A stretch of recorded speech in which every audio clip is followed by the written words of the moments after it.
be required to give us the new innovative ideas and who will we will look to be the future leaders. So I don't think any of us in this honorable chamber would argue against including or the inclusion of young people in political participation. Already 18-year-olds have the right to vote. And so, we can discuss, of course, whether or not 18 is, in fact, a mature enough age to be actually representing or a constituency of electors in Parliament. And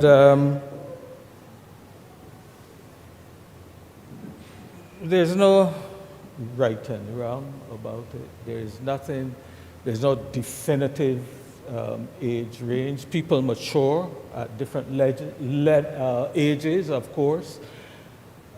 And so I think that it is an open question.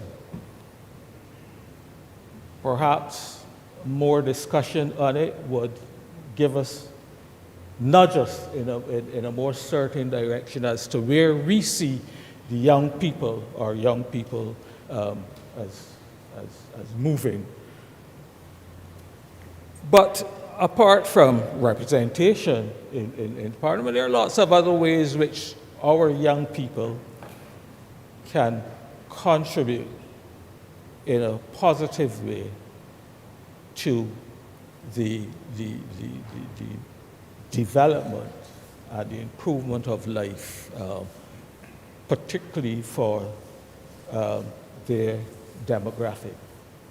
And so, we can look to have some appointed on boards, for example, particularly boards which have influence on the youth, sports council and other such boards, education, school boards, and so on. So I think to see that it shouldn't be seen as this is really so significantly different from allowing young people to make representation in all the other areas. But, Mr. President, it concerns me somewhat now, and over time we have been raising, and when I say we, I'm talking about the Senate, the body of senators have been raising, how we seem to be going about making amendments to our Constitution. It is almost becoming like, when we amend a bit of legislation for the Road Traffic Act, it seems to be becoming so frequent and without an opportunity to really take the overall Constitution and have a look at it and decide as we go forward and we move it and we make amendments to the Constitution to reflect the new era in which we are living, that we look at it more in a holistic manner, not in the kind of a peace way in which we have been doing it. And Mr. President, we have gone through, perhaps about 3-4 months ago, 5, in this Senate chamber, discussion about an amendment to the Constitution to allow a changeover to Republican status and to allow a president to be appointed. There was general feedback, general reaction from the public, from the senators, that perhaps at that time we were doing it the wrong way. We were kind of putting the cart before the horse. We needed to be able to have an opportunity for the general population, the general public, to be able to ventilate their views about the Republican status, about what type of Republican status we should have, how it should be the structure of Parliament, the structure of the Senate, and all these issues. But at the time, the powers that be insisted that it had to be done by November the 30th. And we were given the clear understanding, I still remember it very well, that okay, all we are doing now is making this amendment to allow a president to be appointed and to achieve our Republican status. But after the year has turned, from January 2022, we were given a firm promise, a firm commitment, and that we would take the Constitution and we would go through it. And I heard the leader of government business, Senator Cummings, referring to that point earlier this morning in a presentation where we said, look, we will take it and we will systematically go through the Constitution chapter by chapter and do all of the analysis. And by the way, I also congratulate Senator Cummings on her new status as leader of government business in the Senate. And eventually we all fall in line, we all fell in line and said, okay, we will support these amendments at this time, but we look forward to doing this systematic review of the Constitution. So I find it is difficult to accept now that, and in fact, having announced that the Constitution Review Commission is going to start its work very soon, and in fact identifying a chairman of the Constitution Review Commission, we now find that we are here debating issues which could probably be taken and ventilated before this commission. So again, here it is, we seem to be somewhat putting the cart before the horse. And I sense, Mr. President, that we are getting this feedback from the general public more and more these days that nobody is consulting them. We've heard the unions complaining they're not consulted about various bits of legislation pertaining to changes to national insurance, etc. We've heard the private sector complaining. We've heard people complaining about the fact that we appoint that we have additional national heroes, and we have not gone through the process of this sort of consultation, which we had expected or had hoped for. And I think it is not the way to go.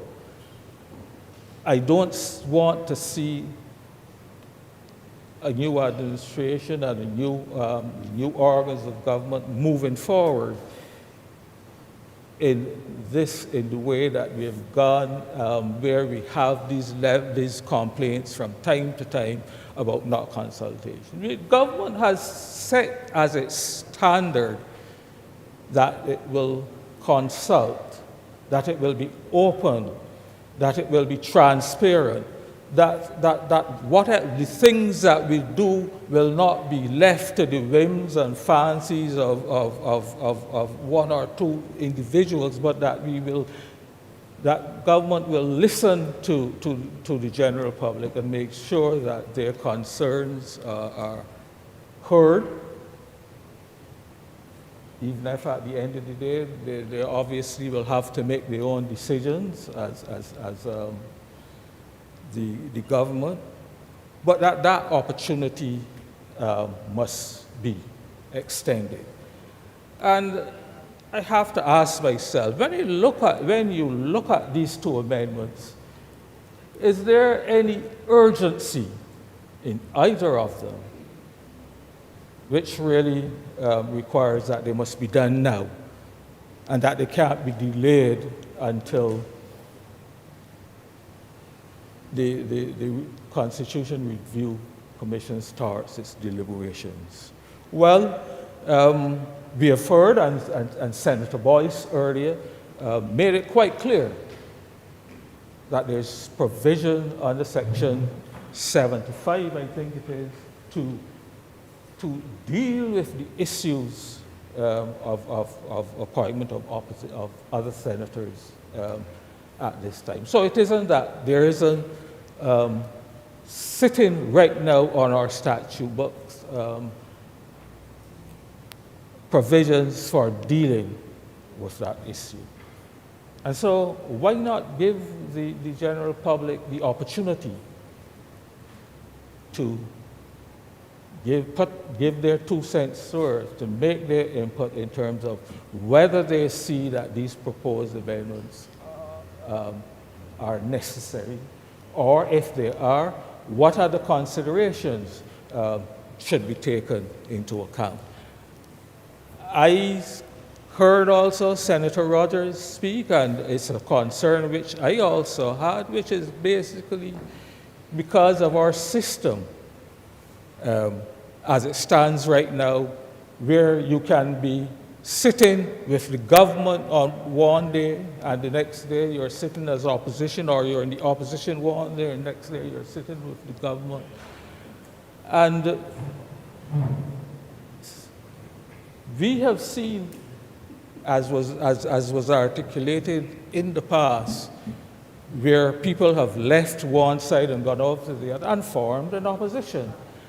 And so while the amendment which is being proposed seem to be simple and straightforward at first, when we look at some of those issues as to how we would deal with persons crossing the floor to become leader of the opposition, as has happened already, we realize that it introduces other issues for which we will probably have to take under consideration. Mr. President, I don't need, I think, to rehash what the other two independent senators have said so far. I totally agree with their contributions and with their concerns. And I think that I would throw it out that these are really issues which the government should at least give the Constitution Review Commission an opportunity to come forward with firm recommendations, and that, as I said, I don't think that these two amendments in either case is that urgent that they need to be done now. And with those few words, Mr. President, I am obliged to you. Thank you very much, Senator.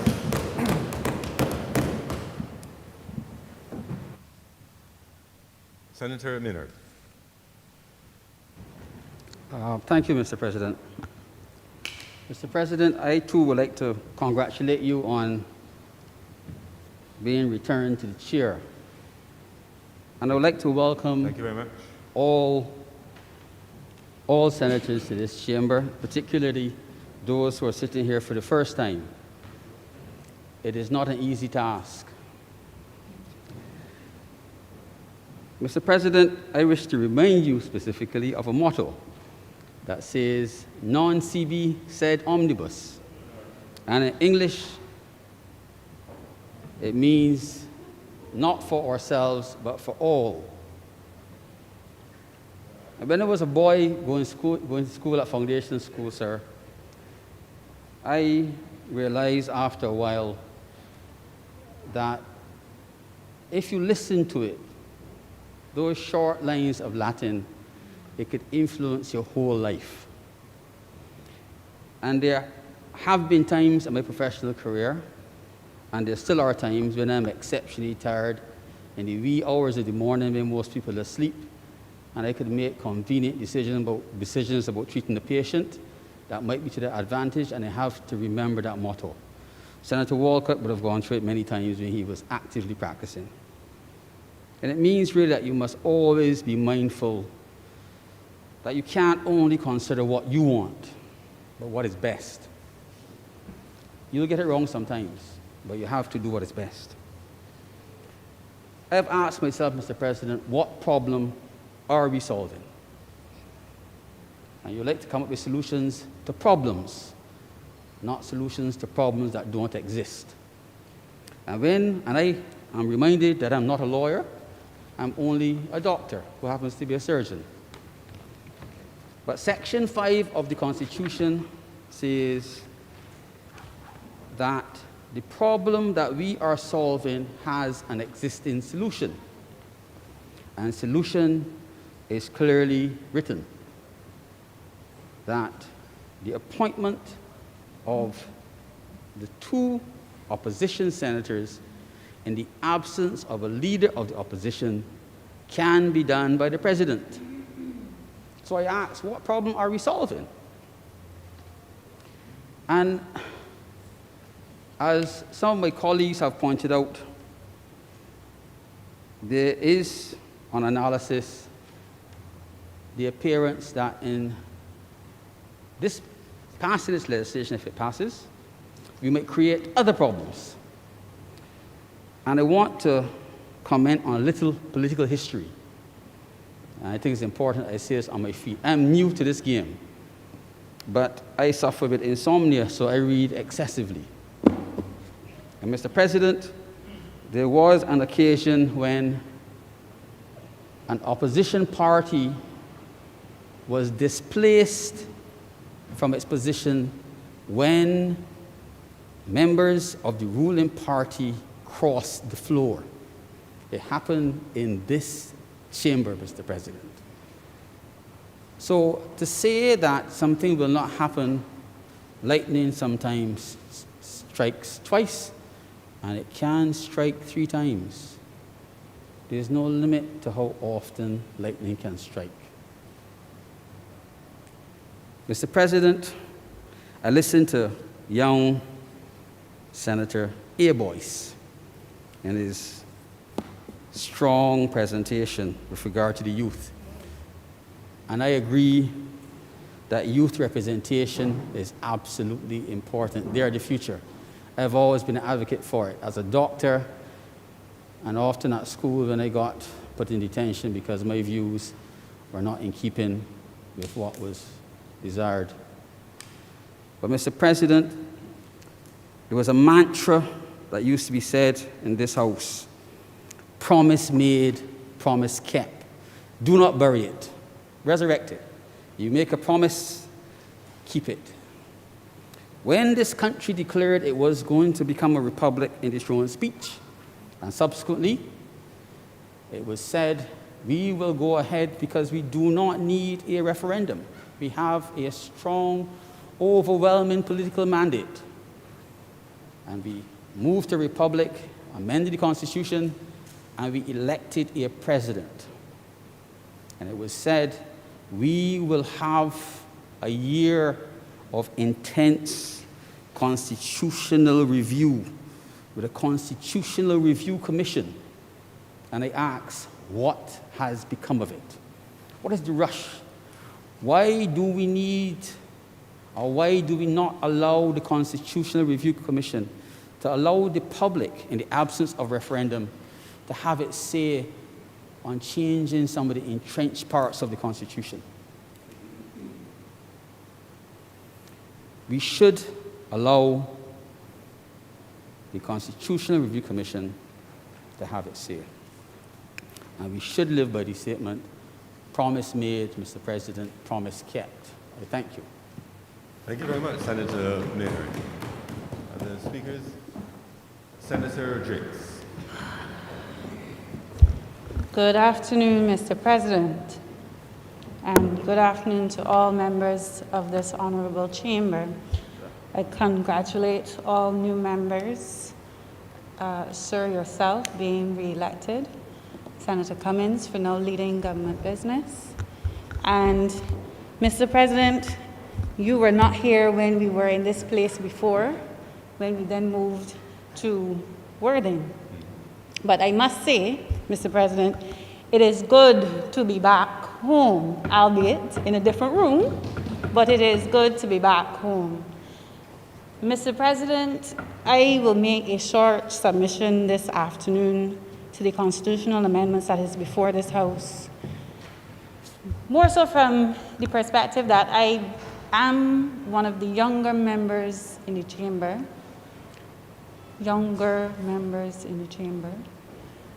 and having come into the Senate at the age of 30, I believe I was in the category of being one of the youngest to sit in the upper chamber. Mr. President, what was very clear to me on that introduction was sometimes it's good to talk about something, but once you get into the responsibility of the action, sometimes the weight, you underestimate it. Because, Mr. President, when you are bestowed this honor of representation, there are some things that intellect can only carry you so far. There's a school of thought, Mr. President, that says science has now reached its limits and is causing certain moral challenges in our society because we focus so much on what is rather than what ought to be.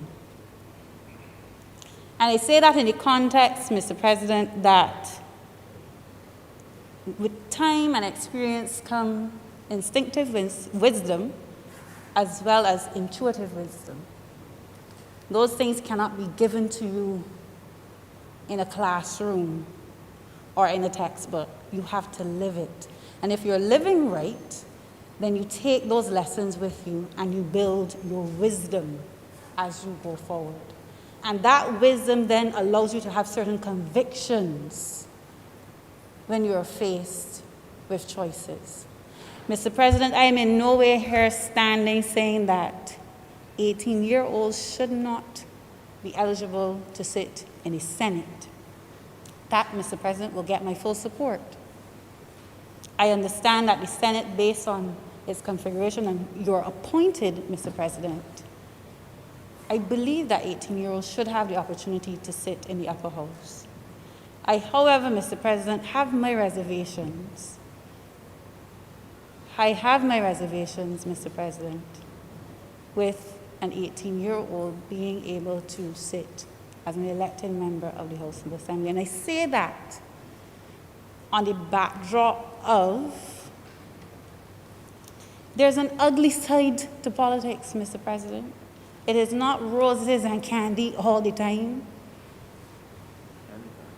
And when you have an 18 or 19-year-old who, by whatever account, and I'm not saying that they may not have the wherewithal intellectually,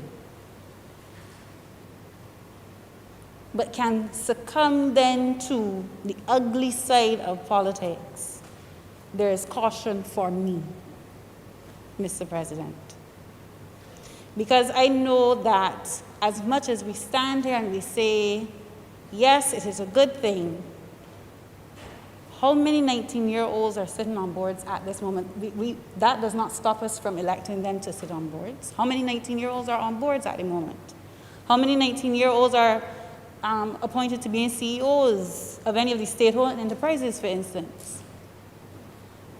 And I'm not saying that this is not a step in the right direction, but I'm just asking the question, if then this constitutional amendment, particularly for the House of Assembly, is supposed to, at face value, we're supposed to come and we're supposed to pass it, then within our society, why are there reservations in appointing somebody at that age in these senior positions? Mr. President, any parent who runs a house would not give their income to their teenager and tell them, you handle the business of the house. They wouldn't do it. Because there's certain things you just have to learn as you grow, Mr. President, as you evolve in age. There's a saying that one of my friends, who is also young, says to me, and sir, I will admit that I am in my early 30s, so I'm not that young anymore. Father Time is undefeated. Father Time is undefeated, and it is only now that I'm rolling into my mid-30s, Mr. President. There are a lot of things, Mr. President, that make a lot of sense. That you told me that at 25 or at 24 even, I would have dismissed it and said, I know best. I know better than you. And sometimes that's the case. But most times, there is wisdom that is being instilled on you at that early age to guide you. So, sir, as I said, I have my reservations as it relates to the age being lowered, and I will not stand here and say that the government does not have its good intentions. I also still believe that the people of Barbados should have a say in that matter. It is a significant matter, because there's also the issue of manipulation and persuasion. There are older persons who would take advantage of younger people who are not, because of their inability to know what is happening around them, be persuaded into situations where they're unable to make the right decisions. And because they have the peer pressure around them, Mr. President, would guide them in a direction that is not best for them, but what is best for the older individual. And these are the kinds of scenarios that we have to think about. Life is not all rose-colored and fairy tales, Mr. President, especially when you're talking about politics. Sir, young people also have sometimes the ability to just say what they want to say in a moment of haste and heat. And the public scrutiny that comes with that, Mr. President. There's some people who may not be able to, even in their old age, be able to cope with the kind of criticisms, especially if you're talking about the Barbadian public. They can be ruthless, Mr. President, in their criticisms when we say and do things that they do not agree with.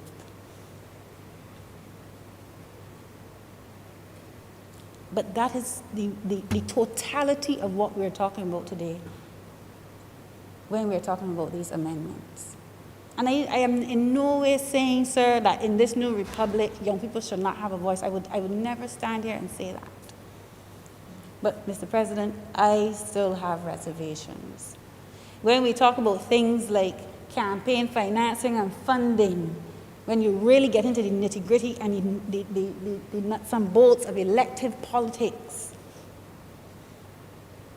as I said, intellectual understanding will only get you so far. But, Mr. President, there are people who are out there that are vultures to the system. And if you're young and impressionable enough, they will take advantage of you. So the framers, I'm sure, Mr. President, in that era and in that time, had their reasoning for the age being 21.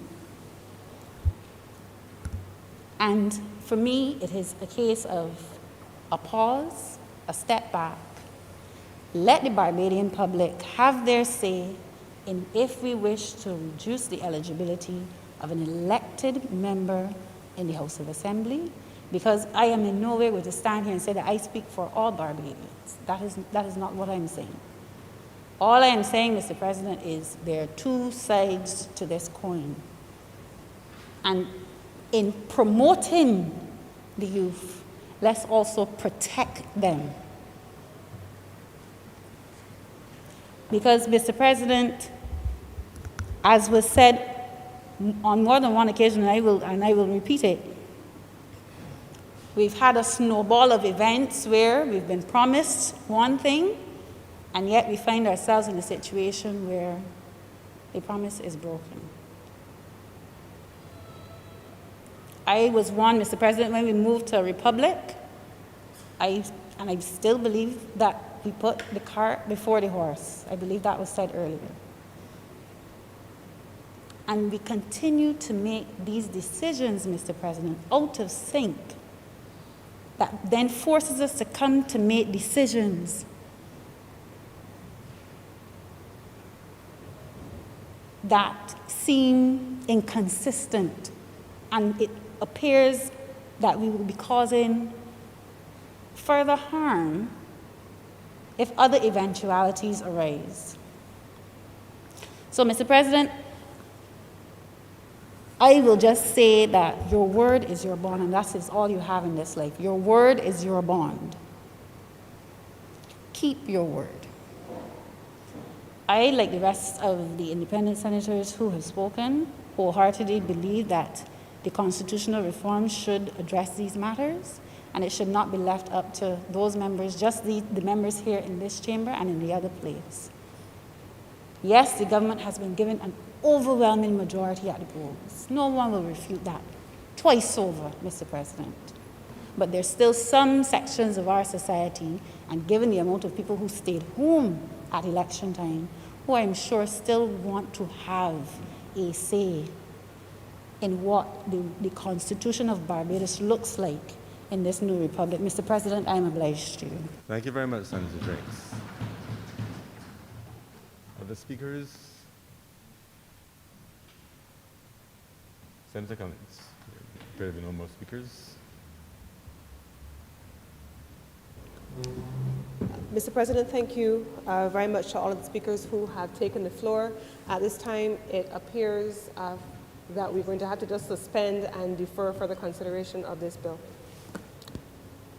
So I beg to suspend further consideration of this measure. The question is that further consideration of this bill be postponed. Honorable senators in favor, please say aye. Aye. Those against, please say no. I think the ayes have it. Further consideration of this bill is therefore postponed.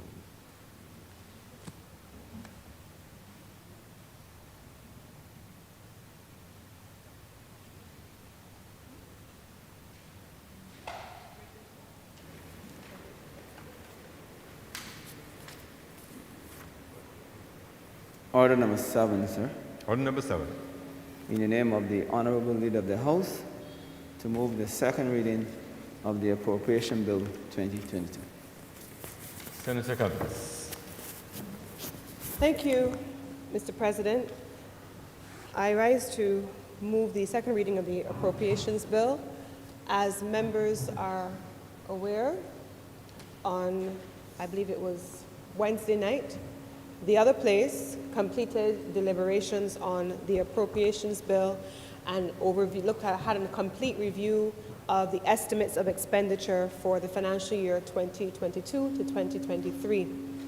We also had in the other place an extensive debate at the level of the well, where you saw several heads of expenditure debated by way of the appearance of officials in the well, presenting on the estimates and how they propose to spend government revenues over the course of the upcoming financial year. You saw, for example, Mr. President, the members in the other place across the various ministries outline what the government's priorities would be for the upcoming financial year.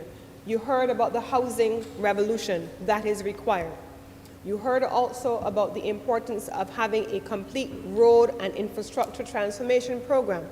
You have heard also about the importance of our social welfare and people empowerment program, Mr. President. And you heard, very importantly also, especially in light of what is happening now in Eastern Europe, also about what is critical in terms of our energy infrastructure, our renewable energy agenda, and how we are going to treat at the business level, at the level of people as well, to the questions of the cost of living increases and how those things impact ordinary Barbadians.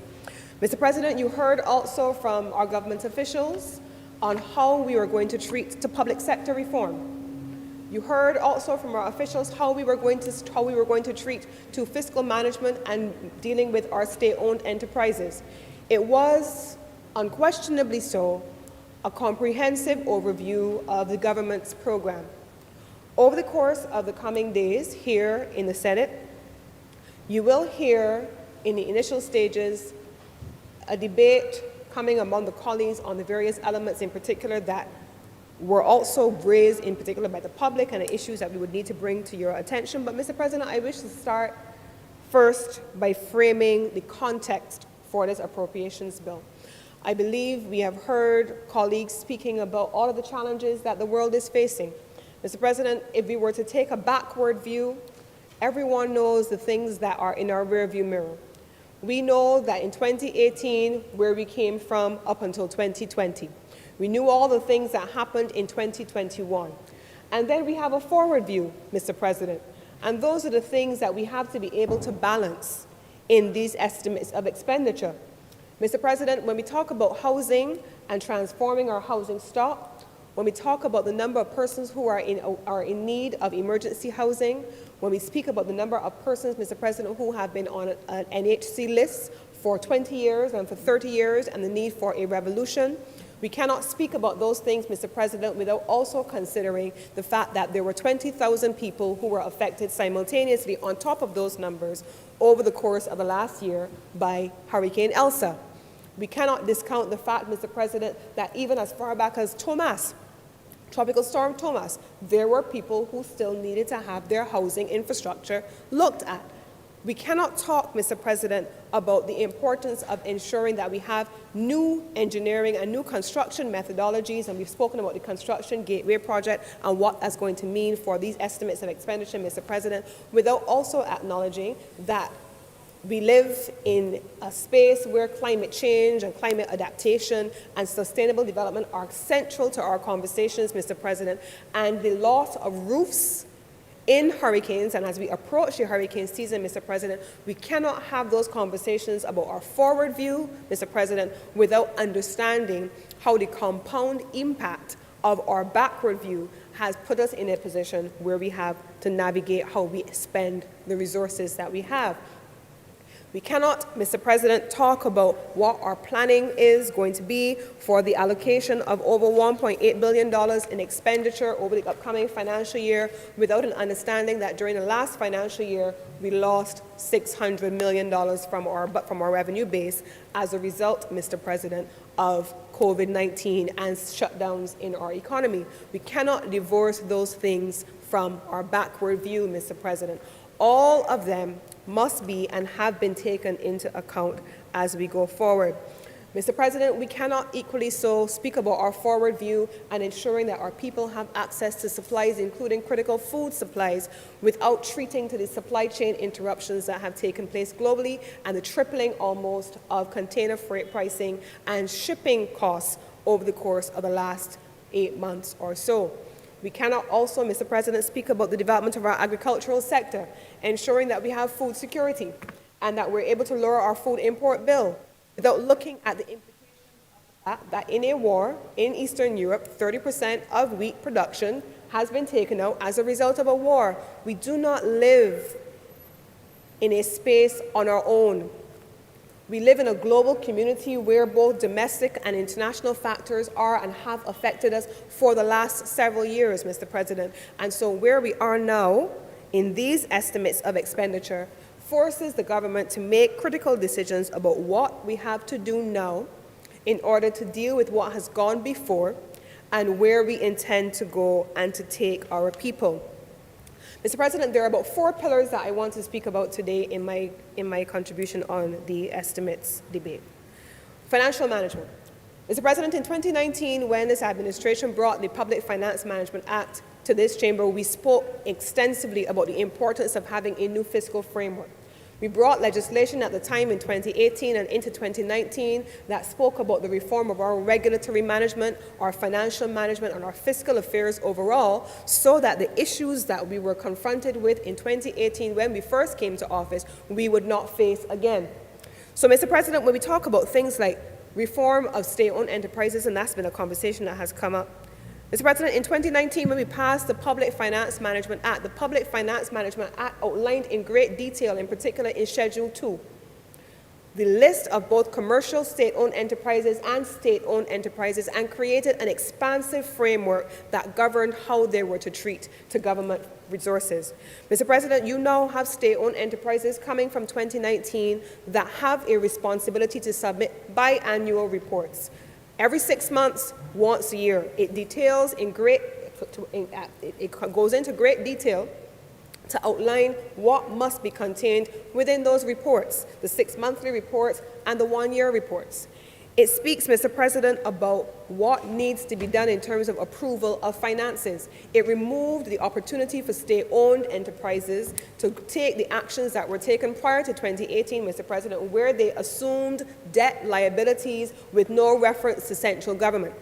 All of those things were removed in 2019 in the Public Finance Management Act. And so those were some of the things in the backward view that put us in a position where we are now moving forward to ensure that that fiscal framework that is in place allows us to support strong fiscal management, and we are in a position to say that those things have been done. We've also been looking in terms of managing our fiscal affairs at the questions of access to credit. Now, I don't know many Barbadians, and maybe I only know people of a certain income class, Mr. President, but I don't know many Barbadians who buy their homes 100% cash. Most people have to go and take a mortgage. Most people I know, in my world at least, take a mortgage, and they have to pay back that mortgage. Now, whether you get that mortgage at 2%, at 3%, or at 6% matters, because that has a direct impact on what your repayments on a monthly basis will look like. So there are some financing companies, Mr. President, that sometimes we be accused of predatory lending. And we've heard it described here, and you may see 15% or 20% because someone needs money very quickly, and they go and they get this cash and they're not able to pay it back. So, Mr. President, we as a country found ourselves in a position equally up until 2018 where our access to credit was severely curtailed by our debt levels. And we were only able to borrow at what could best be described almost as predatory lending rates. And so we found ourselves borrowing money to be able to support our development in ways that took us out of our affordability ratios, and then we found ourselves sinking further and further into debt in the same way that we would see persons who go for very quick access to loans and are now unable to pay them back. So once we have settled the question of strong financial management, Mr. President, we then started to look at the question of the growth agenda. And certainly Senator Drake from 2018, when she joined this honorable chamber, has been speaking about the growth agenda. And we've continued to say the same thing, and we say the same things here now. Growth is multi-layered. It is multifaceted. It is both in the existing and the traditional sectors. It is both in the new and the expanded sectors, and it is in the new growth agenda as well. And we have spoken in these estimates about some of those things, and I will go into them in some detail. So, for example, Mr. President, under the Barbados Investment and Development Corporation, now rebranded as Export Barbados under the Ministry of Industry and Innovation, Science and Technology, under that ministry, we now see an expanded role for life sciences. We now see an investment in a life sciences park, and the Honourable Minister in the other place spoke in great detail about what is envisioned in that life sciences park. You've heard also under this ministry and under Export Barbados the development of free zones, where you are able to see an expanded role for economic activity. These are not necessarily fields, Mr. President, and open fields only on there in terms of agricultural production and for exports. We're talking about the sectors of the future, the growth agenda of the future, and positioning Barbados is a population that has always prided itself on being highly tertiary level educated and highly skilled. We're focusing attention, Mr. President, on those growth agendas that create opportunities for that highly skilled population. Mr. President, we're also talking about looking at manufacturing. You heard in that ministry also, under the broad ministry, you heard the reports coming in out of the Export Barbados Agency about expanding manufacturing. What does expanded manufacturing look like, Mr. President? We will see more of that as we go through the estimates today. Then, under the Ministry of Investment, you will hear more about what investment portfolios have been attracted into the country. Mr. President, I happen to be the minister responsible for tourism. Tourism investment falls under the Ministry of Investment, but I will speak during the course of today on the investment and the capital projects that are meant to move growth in this country. But I did speak about agricultural growth earlier. We have to be able to feed ourselves, Mr. President. One of the things that we have seen is that as countries shut down or as countries find themselves facing challenges, they begin to stockpile. They begin to impose export restrictions. They begin to hoard, Mr. President, and the prices continue to increase. Now, Barbados has to find itself in a space, and we have seen the minister responsible for agriculture speaking at great length along with the Prime Minister on the relationships that are being forged between Barbados and other countries in the region, most recently between Barbados and Guyana, to ensure that we can expand agricultural production, not only in open field agriculture here in Barbados, but in partnerships between Barbados and Guyana where there is a land mass, but also getting into more technology-driven types of agriculture, including containerized agriculture. You will hear more about the Ministry of Agriculture and what they're doing there, Mr. President. But economic growth on its own, financial management on its own, Mr. President, cannot take our people where they need to go. And so the third pillar that you will hear us talking about today, Mr. President, is that developmental agenda, and inbuilt into that developmental agenda, social well-being for our people. How are our people cared for? Now, Mr. President, I must say that in 2008, when we were going into the 2008 election, I always remember looking at the time at the manifesto of the government at the time, not the Barbados Labour Party government, it would have been the other side. And I remember saying at the time that it was a strong social policy manifesto in principle. But I looked through the manifesto and I could not find where they were going to pay for the things that they wanted to do.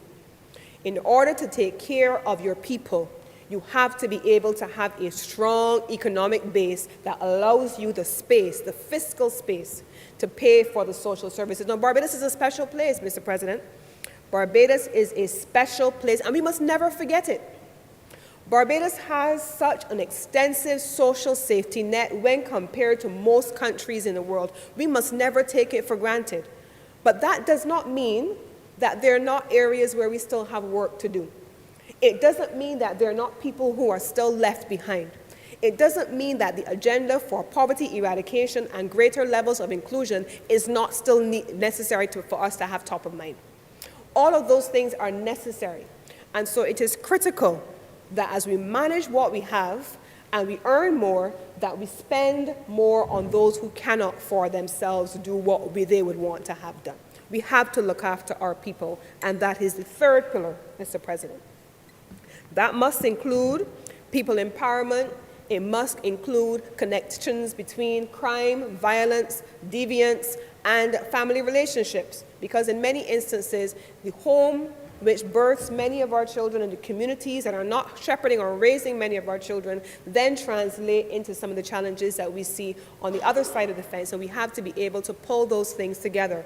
Or alternately, when someone doesn't necessarily fit in to a space or they feel as though they don't belong and they find themselves on the wrong side of the law, when they have been rehabilitated, and rehabilitation must be a must, and we will hear about that under the Ministry of Home Affairs as well as under the Office of the Attorney General, we have to allow them the space to live and breathe again, and to allow them to be reintegrated into our societies and to be given second chances.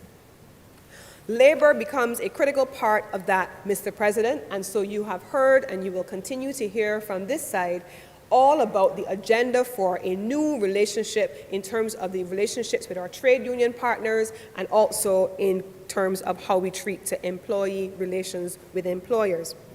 Mr. President, those 4 things then lead us to the 5th element, which is strong positioning for our future.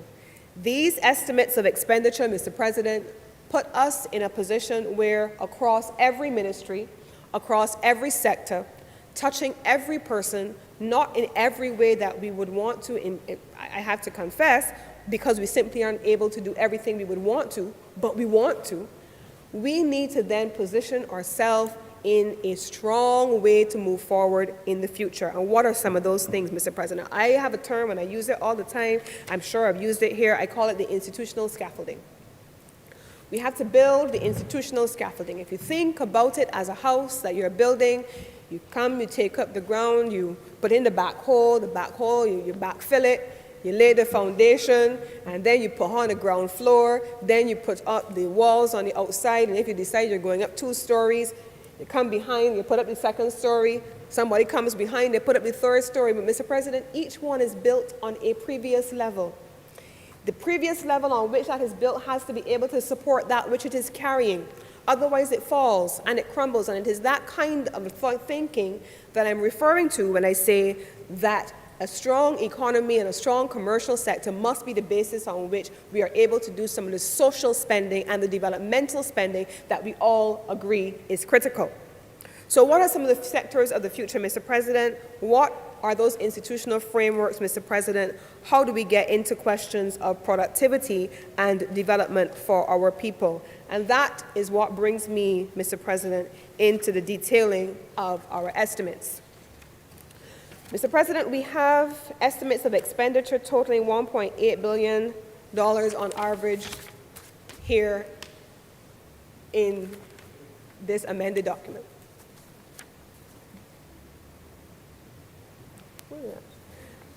We have the Ministry of Foreign Affairs, I believe the minister, senior minister, who is going to speak on his ministry, will outline what that involves. And then we have, I'm going to focus on just a few issues within the various ministries before getting into spending some time on my own ministry. There are a couple of issues that we have to watch over the course of this financial year. COVID responses and recovery, that's going to be covered by the Ministry of Health. And the Ministry of Health, as you have heard from the minister and his team, well, the minister and the Minister of State and their team, there are a couple of critical issues that they are focusing on. COVID recovery, being able to keep our population safe, but they have also come and they have spoken in great detail, Mr. President, about how their estimates of expenditure are meant to be able to focus on the expansion and the transformation of the Queen Elizabeth Hospital. You've heard about the new accident and emergency facility that is there and the work that is expected to be undertaken during the course of this financial year to further improve the functioning of the Queen Elizabeth Hospital. We've heard, Mr. President, also about the transformations that are meant to take place at Harsons Point and how that facility is meant to also transition into a new incarnation, hopefully in what we expect to be at some point in time, inevitably, a post-COVID environment. But we've also heard from the Ministry of Health and Wellness, Mr. President, about the importance of not being a one-issue ministry. You've heard them speaking, Mr. President, about the importance of wellness. You've heard them speaking about the importance, Mr. President, of non-communicable diseases and placing important attention on how we manage non-communicable diseases. Mr. President, sometimes when I read the newspaper, I see the reports on the passing of Barbadian souls as a result of COVID-19. And each time I see that, I have to confess that I think how many people today, on the same day, passed on from a non-communicable disease? How many people are suffering from issues relating to diabetes? How many people are suffering from issues relating to cancer? How many people are suffering with issues relating to hypertension? And have we given enough attention to those people and those diseases and their families and those resolutions that are necessary as we should? And it is my pleasure to say, Mr. President, that the Ministry of Health has indicated in these estimates of expenditure that this year there will be a dedicated focus on NCDs, and you have seen the Prime Minister has allocated a dedicated minister in the Ministry of Health who will focus day-to-day attention on the Queen Elizabeth Hospital and on the management of non-communicable diseases in the Barbadian population. Mr. President, we also have spoken over the last 2 years about COVID, and I found myself unable to speak about COVID without also acknowledging that there is a mental health and mental wellness component to this entire conversation. Mr. President, the idea of people being in lockdown or being in isolation has exacerbated so many issues that are social, emotional, and mental in our country. Just last night, Mr. President, I was at a function and I was speaking to someone who was relaying the case of their loved one who was suffering from dementia. And they said to me that it was happening before COVID, but that first 5-month lockdown, their loved one went down so quickly in isolation, and only when they started to interact again did they see any kind of leveling off. Now, that is their non-medical assessment. But in their view, and in the view of so many people, the notion of isolation, the notion of non-connections to people, not being able to hug and touch your loved ones, has created a mental wellness challenge that Barbados must and is going to face under the umbrella and the leadership of the Ministry of Health, and they have given that undertaking in these estimates and in the other place when they spoke on the emphasis in these estimates.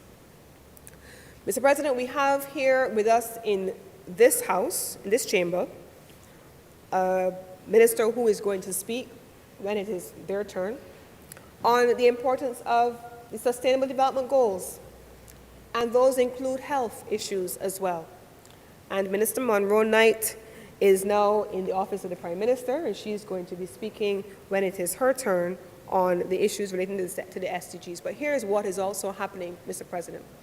Globally, as the world has dealt with COVID-19, and as we've dealt with global recession, and as we've dealt with all of the global challenges that countries are facing, the ability of countries to meet the requirements, the targets that were set in every area, including in the SDGs, that is a critical area that we need to make sure we are focusing on. But also poverty reduction. Mr. President, I have responsibility for a sector that outside of government generates approximately 35,000 jobs directly, over 40,000 jobs indirectly. I'll talk about those people when I come to tourism. But if we're thinking only about a single sector, Mr. President, and we multiply that over the multiple sectors that have been so badly affected by COVID-19 and by all the things that have happened as a result of COVID-19, including businesses closing, people unable to be paid and having to be severed, there are thousands of people who were badly affected over the course of the last 2 years for whom loss is a real thing, Mr. President, for whom isolation is a real thing, Mr. President, and for whom mental wellness and their own sense of well-being is something that is critical to this government. Now, the Prime Minister has spoken, and she is now internationally renowned for her speech in Glasgow on climate.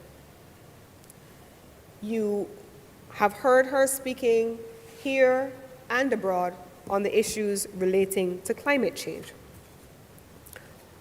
She has made it clear that Barbados, a small, developing state, has to now put itself in a position where we mitigate the impact of climate change and that we integrate into our development planning the issues that are critical to construction, rehabilitation of our coastal areas, that we put them into our construction and the development of new infrastructure, and that every single aspect of our being, including our utilization of our resources, so fisheries, for example, And I'm giving a very high-level overview, Mr. President, of what some of these key issues are, so that when I begin to go into the specifics of the estimates, you have context for why they are important and what we hope to do as an administration.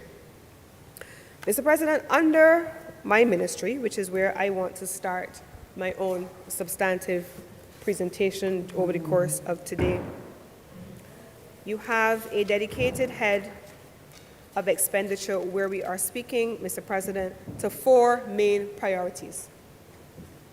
1, the management and regulation of licenses, supporting investment strategies, education awareness, as well as tourism promotion. We have a number of programs, Mr. President, under the ministry, and I want to go through many of them with you in some detail.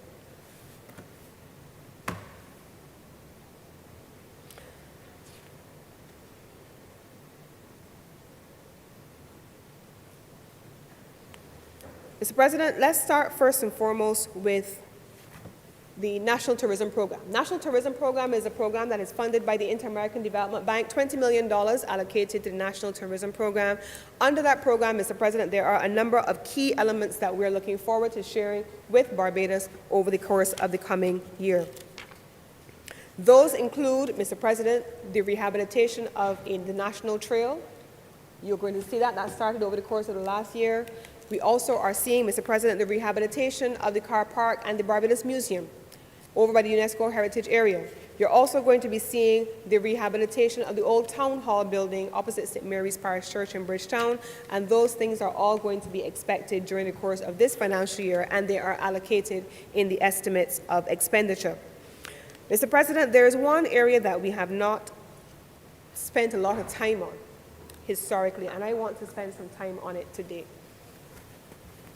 Mr. President, when we talk about tourism, we talk about planes and aircraft and so on, we don't think about aviation.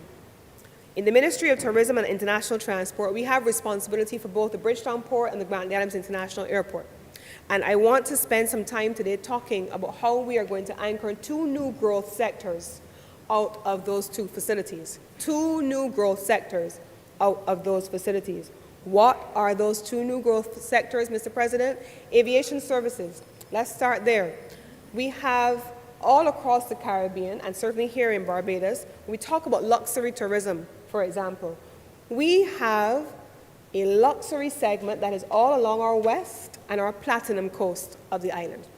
The yield on our west coast is significantly greater than the yield on our south coast. And so we have to be able to rationalize what are the upstream and the downstream revenue opportunities, Mr. President, that can be derived from that higher yield.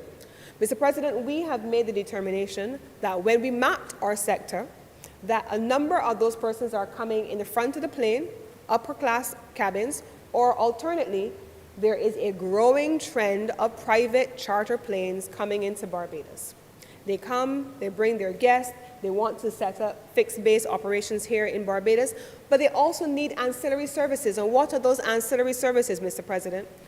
In the development of a national aviation strategy, which we have just completed the draft of and we will take up to Cabinet momentarily, and is here included in the estimates of expenditure in one specific area, we have estimated that this year we could see for the first time maintenance and repair operations as a new activity, new growth activity here in Barbados.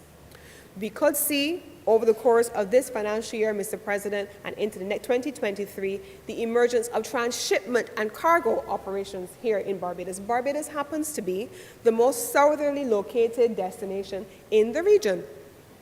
We are, as a result, in negotiations actively with partners to bring both cargo from sea and from air to hub and to transship through Barbados, because that is a growth opportunity as well. In addition to that, there are partnerships even with our productive sectors, including with agriculture, so that we are able to produce elsewhere in the region, ship into Barbados, and ship elsewhere throughout the region as well. Those are some of the international transportation initiatives that we expect to net new revenue and new growth opportunities and new jobs for Barbadians over the course of the coming years. We have projected that, Mr. President, out to 2025. But what we're hoping to be able to see, Mr. President, first and foremost this financial year, and it is included in these estimates, the creation for the first time in Barbados' history of a civil aviation authority. The transitioning away from a civil aviation department into a civil aviation authority, and with that transitioning during the course of this financial year, which is earmarked to then come into effect from April 1 of this year, this financial year, it is included in our estimates, you will have, for the first time, a solid march being undertaken into a new ICAO audit heading into 2023, and with the completion, we hope, of that audit having attained 70%, Mr. President, as the threshold, we will move immediately onwards to engage with the FAA on the attainment of Category 1 status for Barbados' international airport. What that means, Mr. President, is that with the attainment of Category 1 status for the Grantley Adams International Airport, we can attract flag carriers, we can take control over our upper airspace once we have the regulatory management framework in place. That bill is presently in draft. And then ultimately, Mr. President, we can, and we're hoping to move urgently towards the establishment of an aircraft registry in Barbados. Now, all that I have described is matched by what is being undertaken in the Bridgetown port on the maritime side. We are equally in the Bridgetown port. Now, here in these estimates, we do not include there's no transfer from the central government over to the Bridgetown port, so you don't see that included in here, except as it relates to the Civil Aviation Department, but we are expecting to mirror what we have done with the Civil Aviation Department and the creation of a new framework at the Bridgetown port, and to have during the course of this financial year a new ships registry, and to expand the cargo operations of the Bridgetown port so that Barbados becomes both an air and a sea hub, and we improve our efficiencies. Mr. President, I also want to spend a moment going through a couple of key things that are here in the estimates that I think are important for the public to pay some attention to, and it is also under our National Tourism Program. Now, under the National Tourism Program, Mr. President, we have had a number of what we call environmental, social, and economic studies being undertaken. Now, these studies have been critical for the purpose of ensuring that we are in a position to effectively implement the programs that have been agreed to under the various components of the project. What are some of these components? One, there has been the investment in a partnership with MasterCard, which allows for us to have far more data access so that we're able to map persons who are traveling to Barbados, what they're spending on, what their experiences are looking like, and to be able to provide those revenue opportunities for local businesses to take advantage of. We have built up a database, Mr. President, that is also speaking about collating that information to benefit average Barbadians in particular, who in particular are dependent on the tourism sector to be able to thrive. Now, quite a bit of work has gone into the development of our air transport infrastructure, and you see that here on the Head 27, air traffic management systems. Mr. President, it was an interesting thing for me to receive a call from someone a few months ago. They had called in on brass tacks and they wanted to make a recommendation. They said it was for over 30 years that Barbados had not had control over its upper airspace. It was managed from another country in the region. And we at the time said that we needed to understand what that meant and what the implications were. But Barbados did not have an the air navigation systems in place. We did not have a regulatory framework in place. And as such, for over 30 years, we have had this system in place and foregone the associated revenue, which has never come to Barbados. Once we are able to complete, and we have it in this financial year, we started to spend in the last financial year, and we have continued in this financial year. There are approximately, I think it's approximately $1.2 million over the course of this financial year for 4 dedicated consultants in the transformation of our entire air traffic navigation systems, air safety navigation systems, which will allow for Barbados for the first time again to take that control over our upper airspace and to benefit from the revenue derived therefrom. Those are among the things that you see here. They may look benign when you say air traffic management systems, but when you understand the implications of why they are in there, Mr. President, then you understand why it makes sense and what is so important in terms of its allocation. Mr. President, we have a number of hotel properties that have benefited from a program called BEST.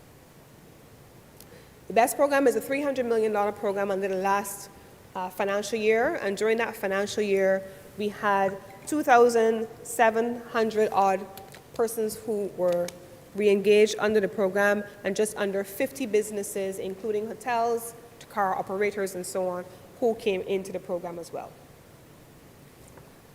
This financial year, Mr. President, we are going to be looking to see how we treat to a continuation of the BEST program, specifically now in two areas, and you heard the Prime Minister mention it in the other place, digitalization and connecting it to our sustainability agenda. So you're going to see some of that taking place. In terms, Mr. President, of there's two other areas in here that I want to spend a moment on in some detail, Mr. President. This is on the Barbados Tourism Marketing, Inc. in particular, and then I want to come to one other entity.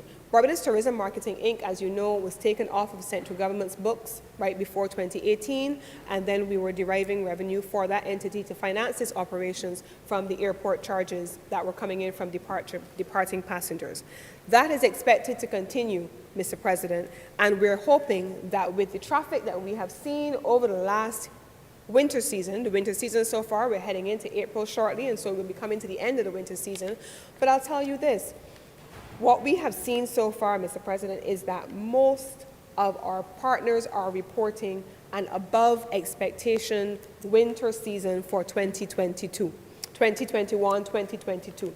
In 2019, it was a record year. In 2021, 2022, 2020, it flatlined. And in 2021 to 2022, we have seen a record year. So, for example, Mr. President, for the period January to February 2022, we saw over 64,000 visitors coming to the island, 64,000. That, Mr. President, for those of you who are mathematicians among us, is a 61,000 person increase over the corresponding period for the last year. So if we saw 64,000 this year in January, February, and it was a 61,000 increase, you would understand how 2020, 2021 was a really bad year. People simply were not traveling, people were not moving, and our sector was in collapse. This year, we have seen average occupancy rates go from lowest 68%, in some instances as high as 98%. If you were to try to find a room anywhere on the South Coast, Mr. President, anywhere on the West Coast, Mr. President, if you were to try to find a villa, Mr. President, or an Airbnb, you would struggle. The country is, and I think I remember saying this on Christmas Day, there are no rooms in these inns. The country has been full. So we are seeing increased volume, but what do we have to do now? We have continued to see our U.S. market performing extremely strongly. Our U.S. market continues to have the most number of seats, even though our U.K. market constitutes 50.6% of our total arrivals. What does that mean, Mr. President? It means that we have now been looking at diversification. And so you're seeing over the course of the winter season, traffic also coming out for the first time out of Amsterdam, out of the Netherlands, also coming out of Frankfurt, out of Germany. And I was pleased to announce just earlier today at our State of the Industry press briefing that we will be returning Panama's travel. Panama will return on Copa in June of this year. So we are having Europe, the US, the UK, and we are in active negotiations with countries even further afield in the Gulf region and in the African region, on the African continent. And so the expectation, Mr. President, is that the revenue earning and the foreign exchange generating sector, that is tourism, is going to be positioned to recover not just as a growth sector on the basis of arrivals and occupancy rates, Mr. President, but what I described this morning in my State of the Industry briefing and what we've been discussing in our ministry as part of a new visioning, the business of tourism, Mr. President. We have set targets for ourselves by 2025. Where do we want to be? We've set targets by 2030. Where do we want to be? What is the percentage increase on a yearly basis that we need to be able to accomplish in order to reach our targets by 2030? How many seats increases do we need to be able to have over time? And I've said to my team during the course of this week, we had a retreat on Monday, Tuesday, and I said to them, we have had a habit historically of looking at arrival numbers and reporting arrival numbers. And I said to my team, I'm not interested in arrival numbers on their own. Arrival numbers only make a difference to any of us in the business of policy making if they, first of all, have been based on projections, if you've matched your marketing, you've done your competitor analysis, you know who else is competing for the same segments of the market with you, you have put your money where your money needs to be, and you know where you're picking up, where you're lagging, you spend more money in those areas, and then you look backwards at arrivals. But I don't need arrivals on their own. Arrivals on their own don't mean anything to us. And so we're rationalizing what we do and how we spend the money that we earn from this airport service charge in order to be able to attract and market the destination. Earlier this morning, I also launched our summer destination campaign for Barbados under the BTMI. We are presently all across the world over the course of the coming week going to be rolling out our summer campaign in every source market. We are going after young professionals, working professionals, families with 2 children, 3 children, but activities have to match those targets, Mr. President. We're going after the wealthy clientele because they come, they stay longer, they buy property, and we are looking at how we convert a short-stay visitor, Mr. President, into a long-stay investor because we are about the business of tourism. We are no longer looking, Mr. President, at narrow arrival numbers. We're also, Mr. President, working with our partners yesterday, and I gave the example earlier today. I went yesterday to Kensington Oval briefly and had I did not consume any of it at the time, Mr. President. I was on the job, but there was a partnership with Frosties, local ice cream company, and local rum manufacturers. And they were working together to be able to put together a brand new product, and they piloted it yesterday, what we call a lolly. And it was a lolly frozen treat with Cockspur Silver and Mount Gay in another one.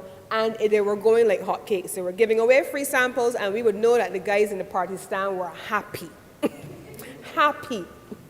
So that was one of the things that we saw yesterday, but I raised that example to say to you, Mr. President, that tourism has to be about the multiplier effect and creating new opportunities for goods and services to have a broader reach. And so we started discussions with all of our partners on how we would partner to develop products and services in our overseas markets. So fine. So source markets are coming to us, 1.2 million visitors a year. That's good. That's fantastic. But how do we link that to continuous spend when they go back home? That's where we're focusing our attention. And so we've begun the process of developing what we now have called a tourism accelerator program, which prepares us to link our tourism product and our visitors on island with the sale of goods and services like lollies that are using Barbadian rums as part of the process. How do we get those into the export market, having introduced visitors to them here in Barbados? So we're talking about the business of tourism, Mr. President. We have set ourselves a target that by 2025, we should have 10 businesses establishing a commercial presence here in the Caribbean region. And we set a target conservatively of 10 publicly, but my team knows that, just like my boss, that is a much higher target in reality. But 10 businesses well established. We've talked about this before, Mr. President. Where are the next sandals of the Caribbean coming from? Can they come from Barbados? Where is the next Caribbean brand coming from that is globalized? Can it come from Barbados? And if so, why not? And so we have to be able to position the tourism sector to be about more than just arrivals on island. We are doing the business of tourism, Mr. President. We're also working with our partners in our overseas markets to ensure that we have the opportunity to connect diasporic products in our overseas offices. And what do I mean by that? There's so many Barbadians who live in the diaspora. People who come to Barbados, and if we go back to where we were during the pandemic and how people were isolated and just staying in their homes, Mr. President, we could not figure out how people stayed in their homes and wanted to come to Barbados and were calling us up or messaging and going, and this, the number of likes and hits on our website during that period were incredible. And so we need to be able to sell Barbados without people even having to come to Barbados. So there is a constant source of revenue for small business providers and for business people that are domiciled here as a result of foreign exchange earned overseas. And what do I mean by that? Mr. President, on all of our computer screens, we've got these really great images. I have to confess, I'm a little boring, so mine is just the generic one that comes with the screen. But people go out of their way and they purchase these amazing screensavers and they have them on their screens, Mr. President. When people get up in the mornings and they're on their Pelotons or their treadmills and so on, I confess that's not me either, but there are people who do it and they're excitedly running on their treadmill and they are watching an image on their screens and they're transported into somewhere else. Why are people not running and transported into Animal Flower Cave, the top of North Point up in St. Lucie, and experiencing the beauty of Barbados? Why are they not running through virtually Welchman Hall Gully and earning Barbados and Barbados earning revenue from people having experiences? And so we are also developing a revenue opportunity out of that, Mr. President. Now, in the Bridgetown Port, also not listed here because it's revenue, we will see an expanded capital works program, the Shallow Draft Marina, and I use this because it's connected to tourism, and I did speak about the sector that we're going after in terms of luxury tourism, Mr. President. We are seeing an expanded Shallow Draft Marina that is going to attract an additional number of yachts and an additional number of pleasure craft coming to Barbados, and those boats and pleasure craft coming to Barbados will also be able to benefit from yet another project, which is $3 million in this instance, Mr. President, for a boat haul-out facility. Can you imagine, Mr. President, that for as long as we have been a boating community, we have not had a commercial haul-out facility here? That people were still having to take boats down to other countries in the region, and Barbados was losing that revenue because we did not have the capacity to do it here. Mr. President, we are correcting that in this administration. And we are developing, and we've earmarked the land. That work is expected to be completed during the course of this financial year, and we should have a brand new boat haul-out facility that allows the fishing fleet and the pleasure craft alike to have their investments here in Barbados and to be able to create jobs and opportunities for people in new disciplines. Mr. President, there are a couple of other things that I want to just bring some attention to in the course of my presentation, because I'm not going to use my full allocation of time, but I want to speak to one of those things coming from the Ministry of Home Affairs because it's connected to tourism. Mr. President, in the Home Affairs Division, the Ministry, under the Immigration Department, there's a $1.6 million project that is allocated in these estimates of expenditure. And it speaks to a number of things, including a passport design upgrade and the implementation of a disaster recovery system, as well as a new passport design process. Now, Mr. President, this is important to the tourism sector because we have been working very closely with the Immigration Department on the development of a new ED form, version 2, that is expected to emerge very shortly, and in the coming months, perhaps a little later, you will see a version 3. We want to see touchless travel in the Grant Lee Adams International Airport, Mr. President. Seamless travel. And that means that our documents have to be smart documents, and our equipment has to be digital.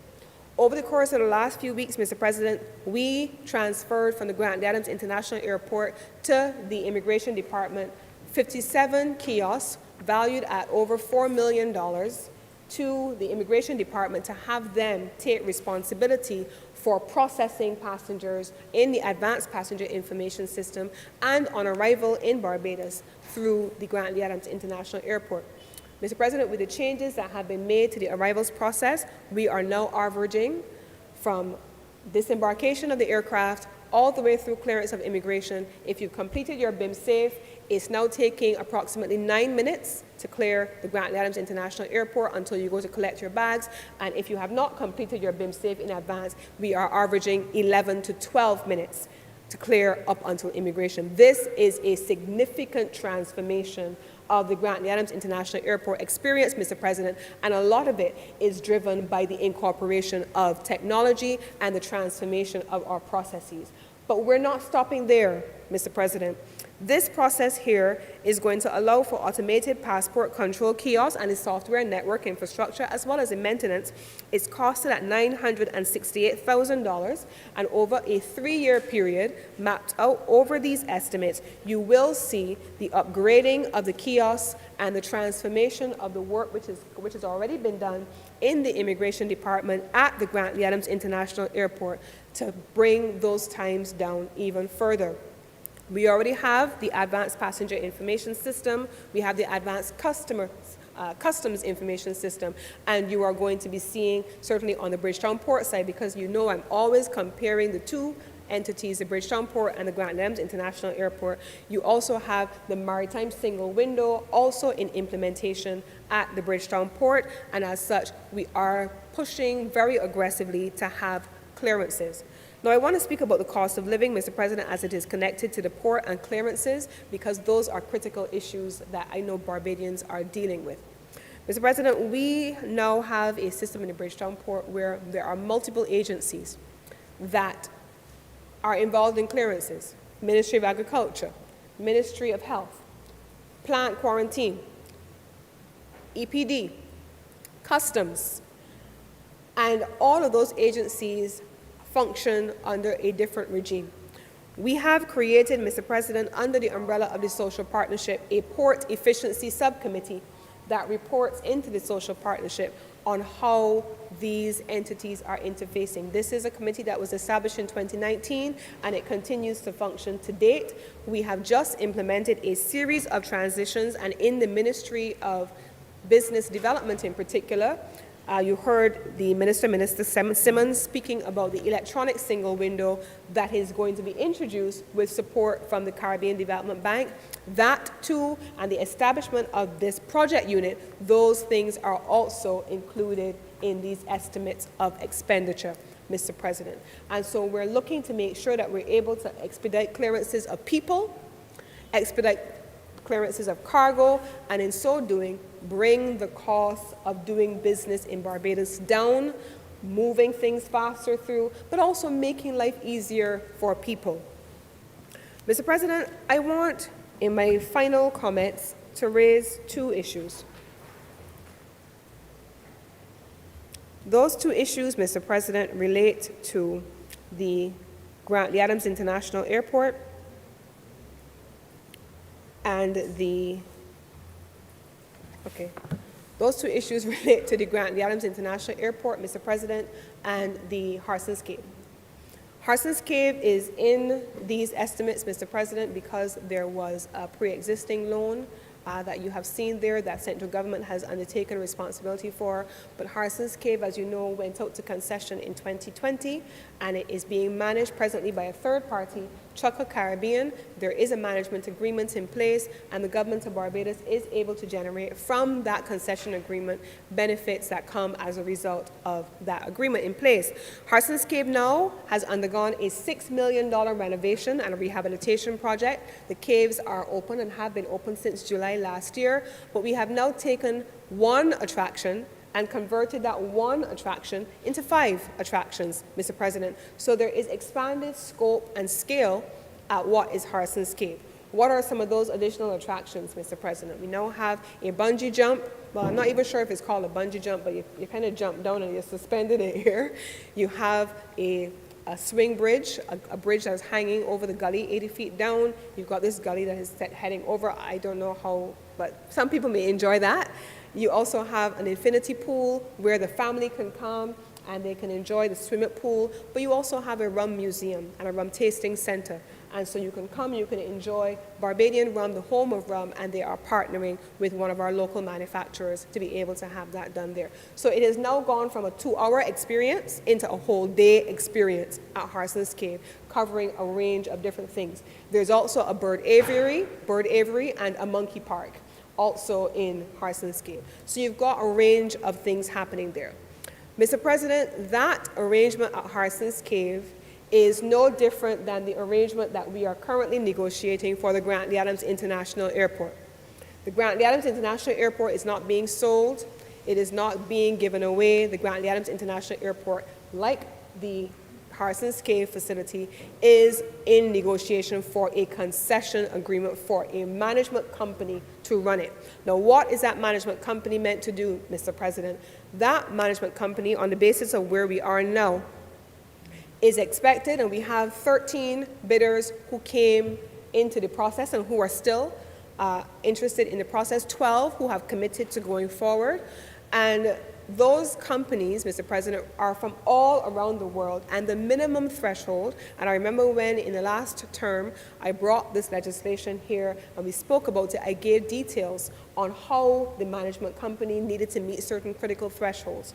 You needed to have an airport turnover of over a certain number of million a year.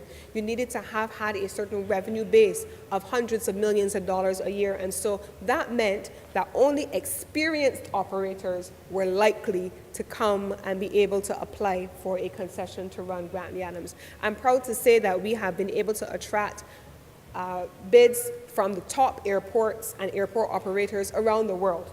And we are expecting, Mr. President, that over the course of the life cycle of this agreement, we will have an investment in the following capital works programs. One, we will see an investment in capital works that focus on the enclosure of the departure hall at Grantley Adams International Airport, which, as we know, is now open. It rains and things can happen. So that entire area is earmarked for enclosure.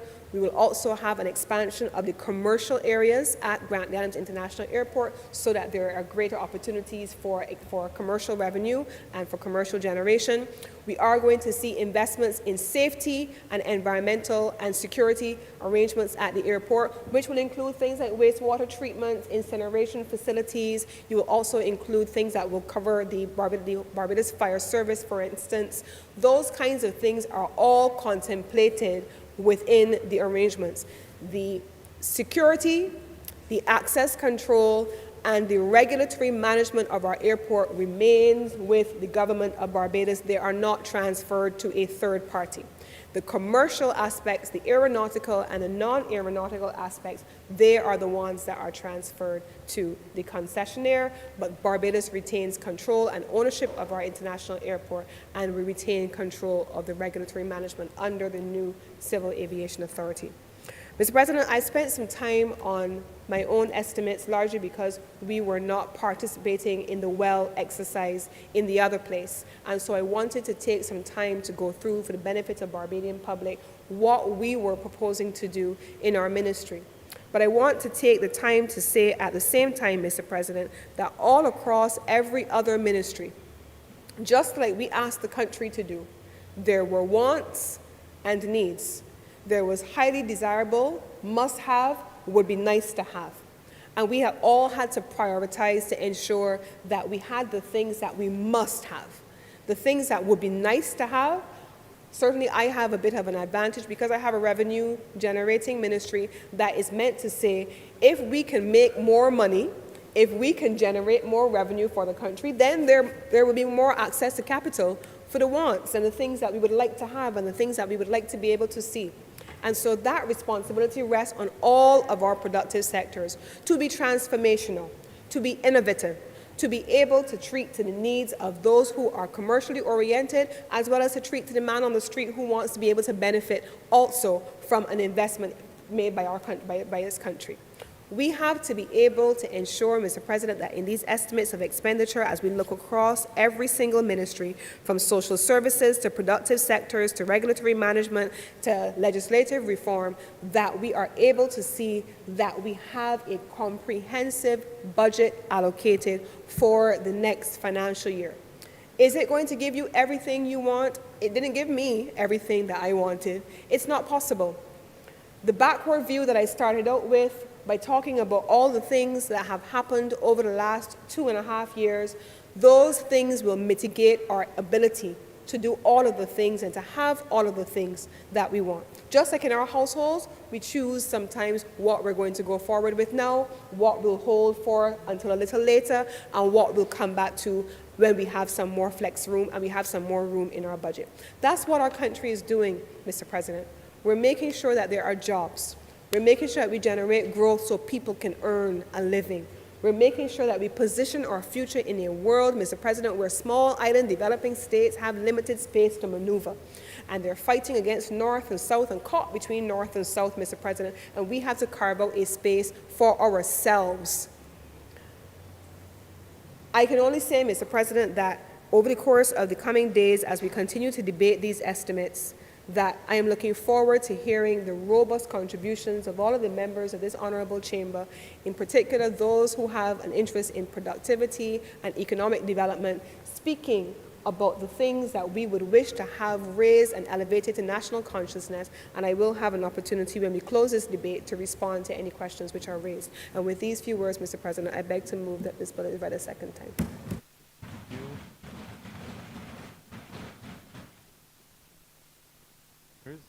Senator Drake. Thank you, Mr. President.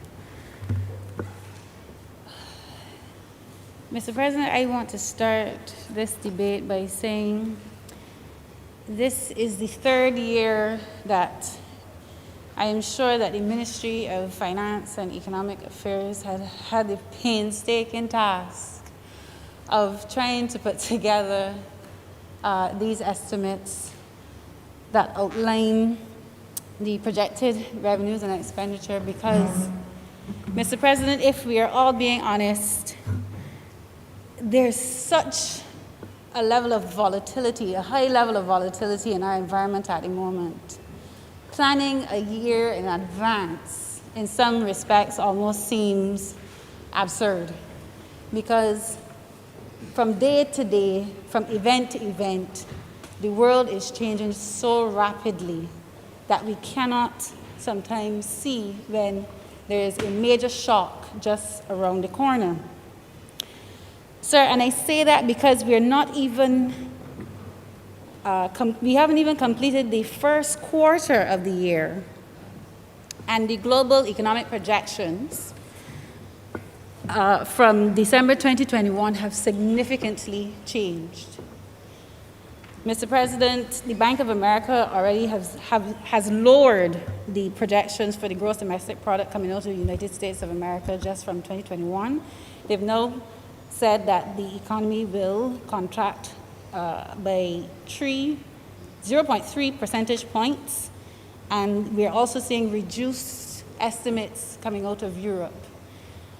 Mr. President, even here in Barbados, the central bank, on January 27th, just 6 weeks ago, in their reporting to the country on the financials and the economic affairs of Barbados for 2021, stated that there are multiple scenarios for growth, but they are optimistic, absent the imposition of travel restrictions or the deepening of the supply chain disruptions, or, Mr. President, the central bank noted, or significant geopolitical shocks. There is the potential, they were very cautious in what they said. There is the potential, Mr. President, for a robust recovery leading to double-digit growth in 2022. And, sir, we are here just 3 months into the year facing a war that has severe implications if it is prolonged or escalated, could change life as we know it here, not just in Barbados, but on planet Earth.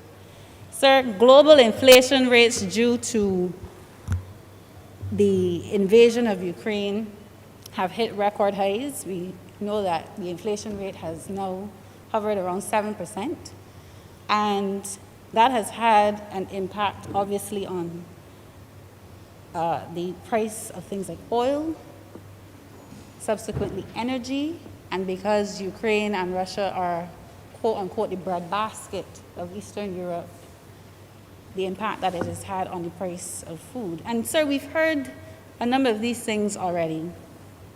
But what I want to also say is, if the global rate of inflation is now 7%, I know a lot of Barbadian consumers complained about the prices during 2020 and 2021, but the inflation rate rose to 3.2% from 2.9%, Mr. President, in 2020. So between 2020 and 2021, the rate of inflation only went up by 0.3%. Think about that. And yet in our pockets, it felt a lot higher. And we are talking about rates globally that have increased by 7%. Sir, and it is in that type of context that I am talking about uncertainty, Mr. President, where the 21st century will have existential challenges, where the rules of the game are in flux and we are seeing geopolitical events, that there's a clear fight for and shifting of power happening across the globe. And one of the scenarios that we have to contemplate in our minds and how we do business is, what if the center of the world shifts east? That is one of the scenarios, Mr. President, we have to contemplate. Sir, this hostile global environment that Barbados and other small island open economies have to face, particularly as it relates to the rise in inflation, is essentially stripping away the Barbadian consumer and our households the ability to afford basic goods and services. And sir, from the onset of COVID, a once honorable member of this chamber in a private conversation said to me, "Young Drakes, it is corned beef and biscuit time. It is corned beef and biscuit season." That was the former Prime Minister. You can't hear me? Oh, they can't hear me? Oh. The former Prime Minister of Barbados, the Right Honorable Owen Arthur, he said to me on the onset of COVID, "It is corned beef and biscuit season." Well, if at the beginning of COVID, Mr. President, that was the type of season that we were in, and 3 years later, we have had the battering that we received in 2021 from volcanoes that we have no ownership to, with the level of ashfall here in Barbados, thanks to Lac Souffleur. The freak storm that nobody can even tell us what was the cause of it. I don't think we've had an explanation for that. And then we had Hurricane Elsa. And then we started to come out of the dark. We started to seem as though we got our footing. COVID seemed like it was starting to reside and everybody was ready to get back outside. People planning crop over costumes, Mr. President. People were planning crop over costumes. And Mr. President, we rang in the new year, and I am sure that most of us who turned on the news that morning, I had to get a phone call because I've made an effort, Mr. President, to limit the amount of news that I consume, just for my own mental health. I got a call saying Russia has invaded Ukraine. Mr. President, if there was a difficult time, now is the time. And that is why I say I do not envy those in the Ministry of Finance and Economic Affairs, trying to grapple with how we allocate resources. And sir, I say that because this debate is essentially formally about the Appropriations Bill 2020, too, and it is contextualized by the estimates and the budget. And sir, a few things stand out to me when I look at the estimates. So the first is our fiscal position. Sir, the first thing that I noted was the underestimation of our fiscal deficit, which was approved in the last financial year, or this financial year that is being completed. So the amount that was projected was we would run a fiscal deficit of about $506 million. That is now revised to $869.3 million, an increase, Mr. President, of $363 million. Sir, and I am sure that a lot of those funds were spent to deal with all of the surprise events that came along the way in 2021 that the government had to deal with. Because in the event that the society needs intervention to ensure that people are kept safe, the government must intervene. That is the role of the state, Mr. President. Sir, and if anything has taught us about 2021, it is that there is clearly, without a shadow of a doubt, a direct impact of natural disasters and climatic events on our fiscal position. Because that $363 million of increase, Mr. President, is just shy of 4% of GDP. 4%, not the entire fiscal deficit. The increase is 4% of our GDP. Sir, this year's fiscal deficit is projected to be $867.3 million. And based on the global events that we're seeing, I am sure, sir, that these may be conservative estimates. We still have the hurricane season that is around the corner to come. We do not know what awaits us then. And as I said, if the war in Ukraine either further escalates or is prolonged, that will have a direct impact on government's ability to collect revenue and the amount of expenditure that it will have to put out. Sir, Barbados has no rand deficit since 2020, the onset of COVID, upwards of almost $1 billion each year. In 2020 to 2021, we ran a fiscal deficit of $948.3 million. In 2021 to 2022, we ran, as I said, $869.3 million. And then this year, Mr. President, we are projected to run a fiscal deficit of $867.3 million. Sir, in those 3 years, government shortfall on revenue in relation to expenditure has been $2.6 billion. And that is the context by which the leader of government business just said, we can't do everything.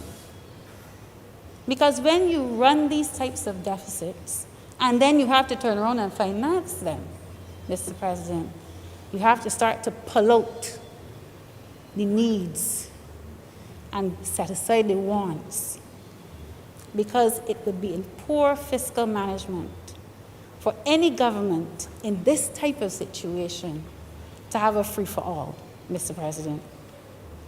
Sir, what we also saw is that the profile of the financing to cover the deficit has shifted from in the past from being primarily financed by mostly domestic sources, from domestic sources, and shifting to foreign financing. Sir, since COVID, the average of the debt financing has come from project-based loans. 88% has been covered from international financial institutions. This year, if you look at the Table 8, the Summary of Government Operations and Financing 2022 to 2023, sir, that table seeks to outline that the financing, rather than being heavily sourced from foreign institutions, is now trying to shift where government is anticipating that it will raise financing from foreign sources of $466 million and $401 million from domestic financing, of which $125 million, Mr. President, is expected to come from Treasury bills and $276 million from other sources. And sir, that $276 million is where I draw the question mark. Because in the environment that we are living in, I am not sure where government plans to get that $276 million from. It was said to me by somebody who has extensive experience in central banking that it would have to come from the central bank. I don't know. I know right now the local market, there's not a lot of appetite for government financial instruments. So we have to ask the question, if domestic financing does not make up for the shortfall, where is the financing going to come from? Sir, and this is the kind of environment that we create a situation that produces a cycle where you are running large deficits, not necessarily because of mismanagement, but because of external situations that have impacted your financial situation. But you're running large deficits, financing them from foreign sources where when it has to be repaid in hard currency foreign exchange, but is then being used in the domestic space for imports and being used from balance of payment support financing. Let me go again. You're running large deficits that is being used in the local economy. So you're getting money, you're financing your deficit, it is being used in the local economy, but a lot of those activities take up imports. You need imports to do a lot of the activities, like the paper, everything is imported. But what you're using to buy the things that is happening in the local economy, the foreign exchange reserves that we talk about, those are also borrowed funds.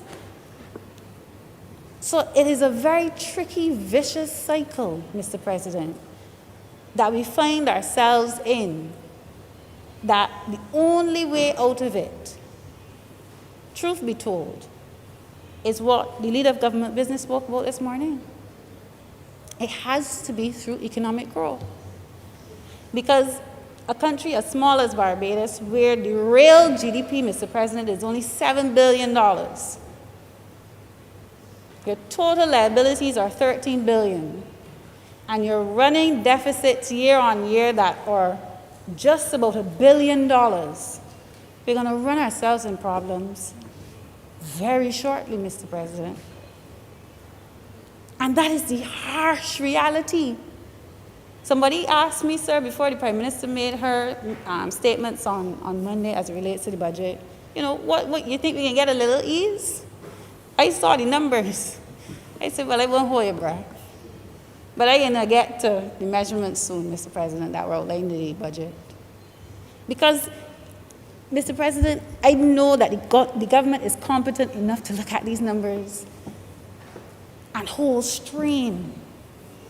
Because we went through a season where we had to produce primary surpluses, and the government got it done. The financial discipline was there to get it done. People were still able to live. Some complained, yes. I had issues with some of the measures that were brought. But the fiscal discipline was there. The macroeconomic bedrock was there for the government to improve its macroeconomic position. And I know that the government, given all that it has gone through, is not satisfied with having to then, in a situation like we are in now, just run away with expenditures. I know they can't do it. We as a society and a country, Mr. President, we cannot do it.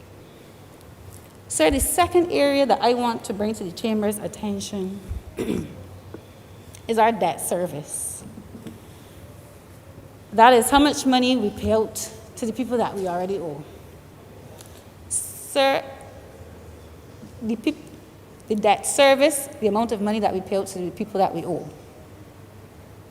Financial institutions, private individuals, if they've taken up instruments, etc., on the loan payments that we've taken out.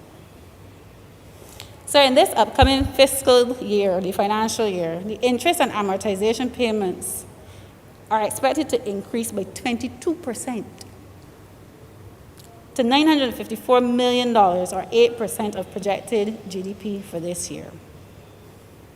So that $954 million is made up of interest payments alone, totaling $491 million, and amortization payments, which is the principal, $480 million. So I just noted the deficit is almost up to $1 billion. The debt service alone is $954 million. When you start to think about these numbers and then you look at the GDP of $7 billion, you get a little angst. You have to have a little angst because you then realize you have to do what you can to get all of your economic activities firing on all cylinders as soon as possible. Mr. President, when we look at a debt service payment, it is 26% of our total expenditures. So 26%, or 26 cents to the dollar, out of all expenditures, goes aside just to pay and service the debt. That is the reality, Mr. President. And if you look at the revenue projections, $2.8 billion, and I'm using the revenue projections based on the cash basis, as is, not the accrual, as is. $2.8 billion, Mr. President. As a percentage of the revenues that government collects, the debt service represents 35% of those total revenues. So 35 cents of every dollar that government collects is represented by debt service, Mr. President. And if I go further, Mr. President, and I place it into the context of the amount of exports, the value of exports that Barbados has, the debt service represents 28% of our export value. That's the money that we earn now, Mr. President. And sir, the general acceptable level for debt service to export ratio is between 20 and 25%. That is the acceptable level. That is when you're in a position that it can be said that you can sustainably service your debt based on the money that you earn as a country. Sir, we are at 28%. This is the reality, Mr. President. We are now pushing on the upper limits as it relates to our fiscal deficits and our debt, Mr. President. Sir, and the question has to be, and I'm sure some people will say, but what are we spending on that we are running these large deficits? So when you go through the estimates, the two major line items in expenditure are personal emoluments at $780 million. That is, we have to pay people to come to work in the public service. $780 million, Mr. President. And then the second largest category, Mr. President, is the transfers to institutions or state-owned enterprises and individuals at $673 million. Those are the two largest expenditure items or categories. That is where a lot of our expenditure is being taken up. And sir, Year in, year out, we talk about these state-owned enterprises, and unfortunately, I did not get to hear a lot of the discussion that happened in the well of Parliament. But clearly, the leader of government business outlined that there are a number of initiatives that are supposed to be on stream. And I know coming out of the BERT program, there was a lot of transformation that was supposed to happen in our state-owned enterprises, that I'm sure that because of COVID, a lot of things were delayed. But as a matter, sir, of priority and urgency, I think that those reforms have to happen, not today, yesterday, because we are at a critical point in our public finance where we simply cannot carry the inefficiencies that come out of a lot of our state-owned enterprises. Sir, the leader of government business noted it, and I also have it in my notes, that there was a commitment, and now there's a legal obligation for most of these enterprises under the Public Finance Management Act, Section 108, subsection 6, that talks about the annual reporting. And not just financial reporting in terms of the revenues being spent and the expenditure, but also non-financial performances, so that those organizations outline clearly what are their targets, what are their operational objectives, and Mr. President, to then relay that information to the people of Barbados in a comprehensive way, so that Barbadians can know that they're getting the value for money, because you cannot be the second largest expenditure item, and there is a black hole as it relates to the operations in some of these state-owned enterprises. Sir, and that brings me to my third point. And I spoke about it in the last estimates debate. And you and I had a conversation after that. And I want to reiterate it because Senator Cummins, the leader of government business, she spoke about it, but I don't even think she understood when she said, and I sat here and I commended her when she said it. There needs to be a fundamental reform on how we report on the operations of ministries and departments in terms of key performance indicators. Mr. President, again, year in, year out, we continue to spend hundreds of millions of dollars without the accurate and comprehensive reporting, so that Barbadians, not just a few who have the privileged information at hand, but so that Barbadians can track their money, because the money does not belong to select individuals. This is the money of the country. They are the ones who need to be informed of how their money is being spent. Sir, as part of this estimates debate, I think it would be highly instructive and useful for us to have an addendum to this estimates document that outlines each ministry's key performance indicators and progress made towards those targets to build in accountability into the system. Sir, we propose in the estimates and through the appropriation bill the monies allocated without explicitly stating in any great detail what are the key outputs for each ministry and department. Sir, bringing those individuals in the public sector to the well of Parliament is aimed, yes, at outlining explicitly how expenditure will be used, but sir, it has to be connected to the outputs that are expected from that money being spent.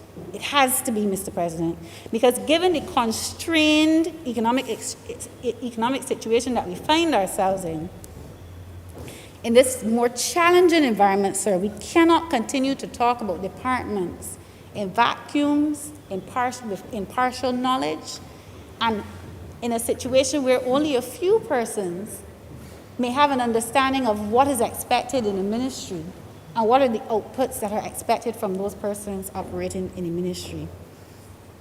Sir, and why I say that? Because the cornerstone of any mature democracy when we look at them. One of the cornerstones is accountability. And that accountability comes through the availability of data and information on the process so that it can be scrutinized, Mr. President. Sir, we live in a world where we cannot afford to do what we've always done and expect to survive. It will not happen. Sir, as a country, it's almost unconscionable. It is unconscionable to have almost $1 billion year in, year out because of external shocks. And if I go in to Broad Street now and I ask 10 Barbadians, what are the key outputs coming out of 2 or 3 ministries? They don't know. And they don't even know where to find the information. And I'm not saying the information isn't there, because Senator Cummings made an excellent presentation just now about what she is expected of her team. And I commend her for it, because that is the direction, sir, that we have to go. And I'm asking it to be a comprehensive document as an addendum to these estimates, so that Barbadians can go and look and see, okay, the Ministry of Agriculture, for instance, had 20 KPIs. Of those 20, but they only attended to 2? Why is that? And then the debate in the well of Parliament can be based on whether you have reached your targets or not, and why. And that elevates the conversation of the estimates, Mr. President, because it brings clarity. There's no confusion, there's no vagueness, there's no ambiguity. You are confined to what you say you will do, how you will do it, and what are the key performance indicators as it relates to your ministry. Mr. President, I just spoke about the Ministry of Agriculture. But, sir, I want to give an example, because I don't want to stand here and say these things without giving an example. The Ministry of Agriculture has a number of strategic goals outlined. One of them is to increase innovation and productivity in the agricultural sector through applied research and development. Mr. President, what does that mean?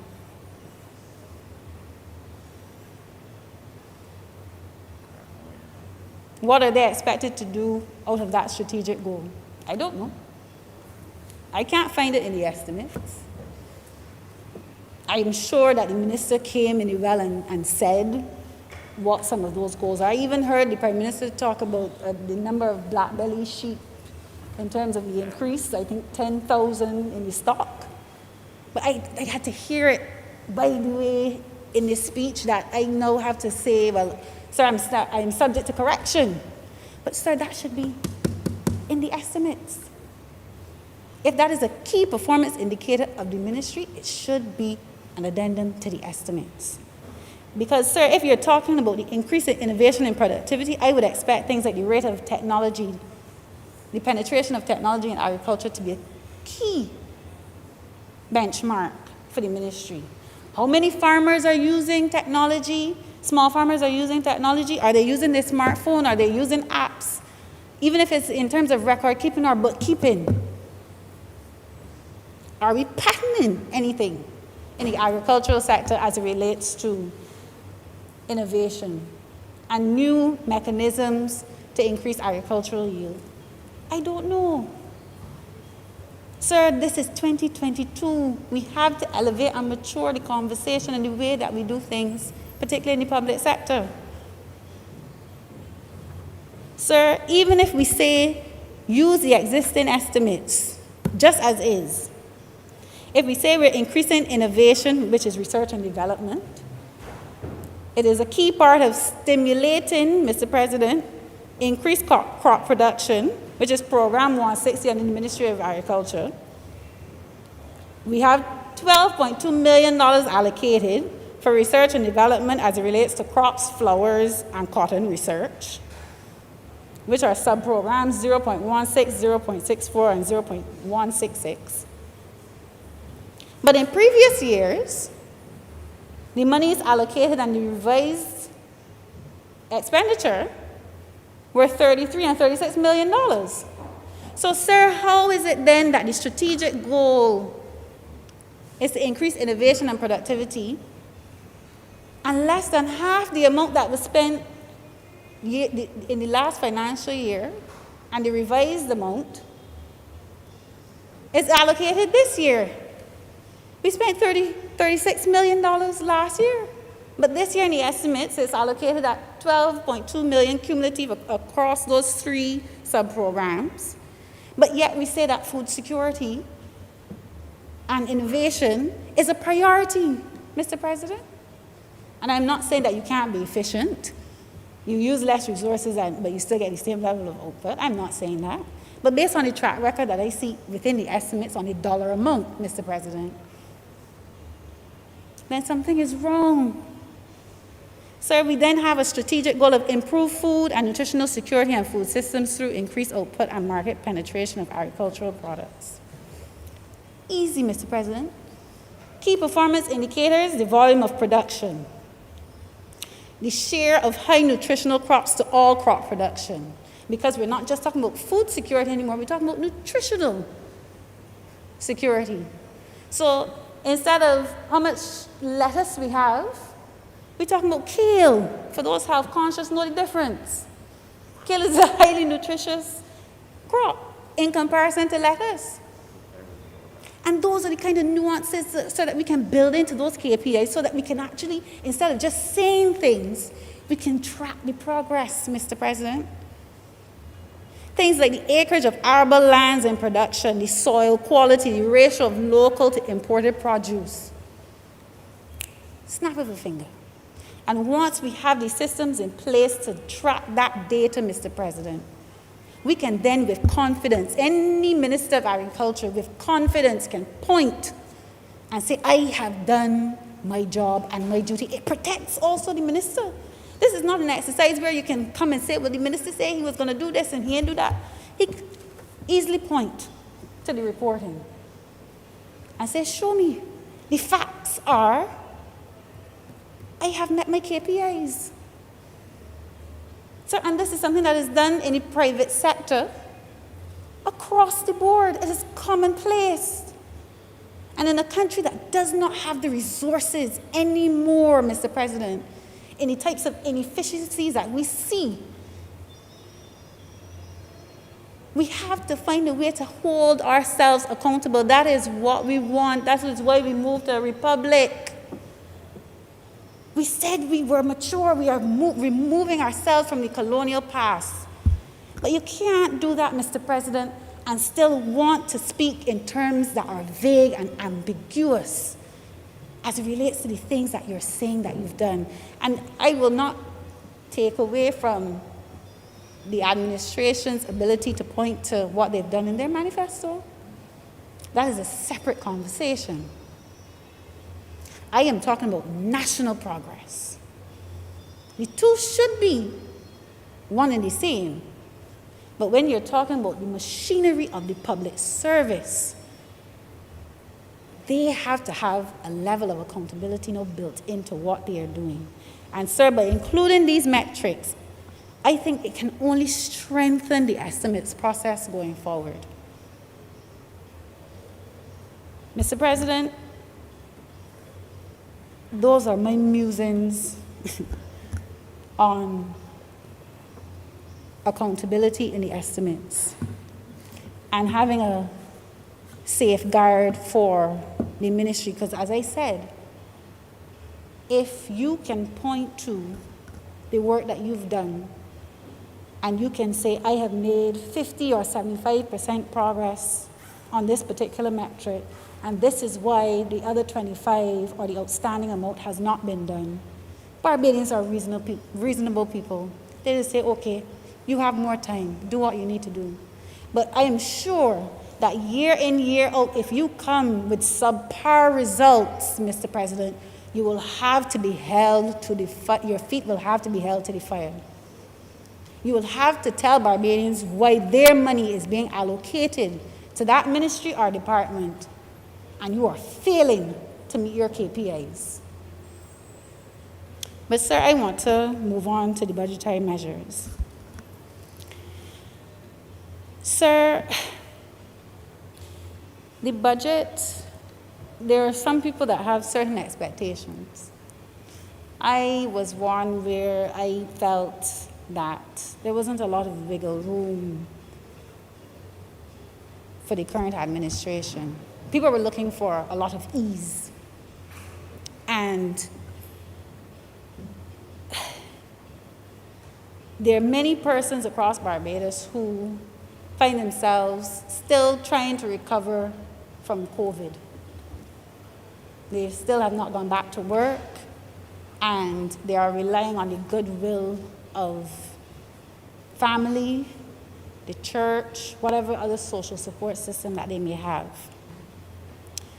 And as I said, in bringing the budget, government had to find a way to maintain the fiscal discipline so that the macroeconomic position was not further compromised, but find a way to ease the pressures that Barbadians were facing, with particular respect to the cost of living.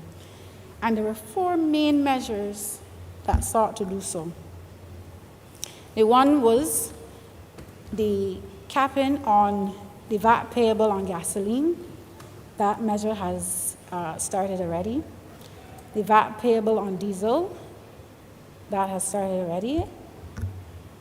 The freight costs that will be capped at 2019 levels of US $73.50 per 20-foot container and US $8,000 per 40-foot container from March 15th, 2022 until March 31st, 2023 for, Mr. President, and that's why I've read out this third one, for the purpose of calculating customs duties.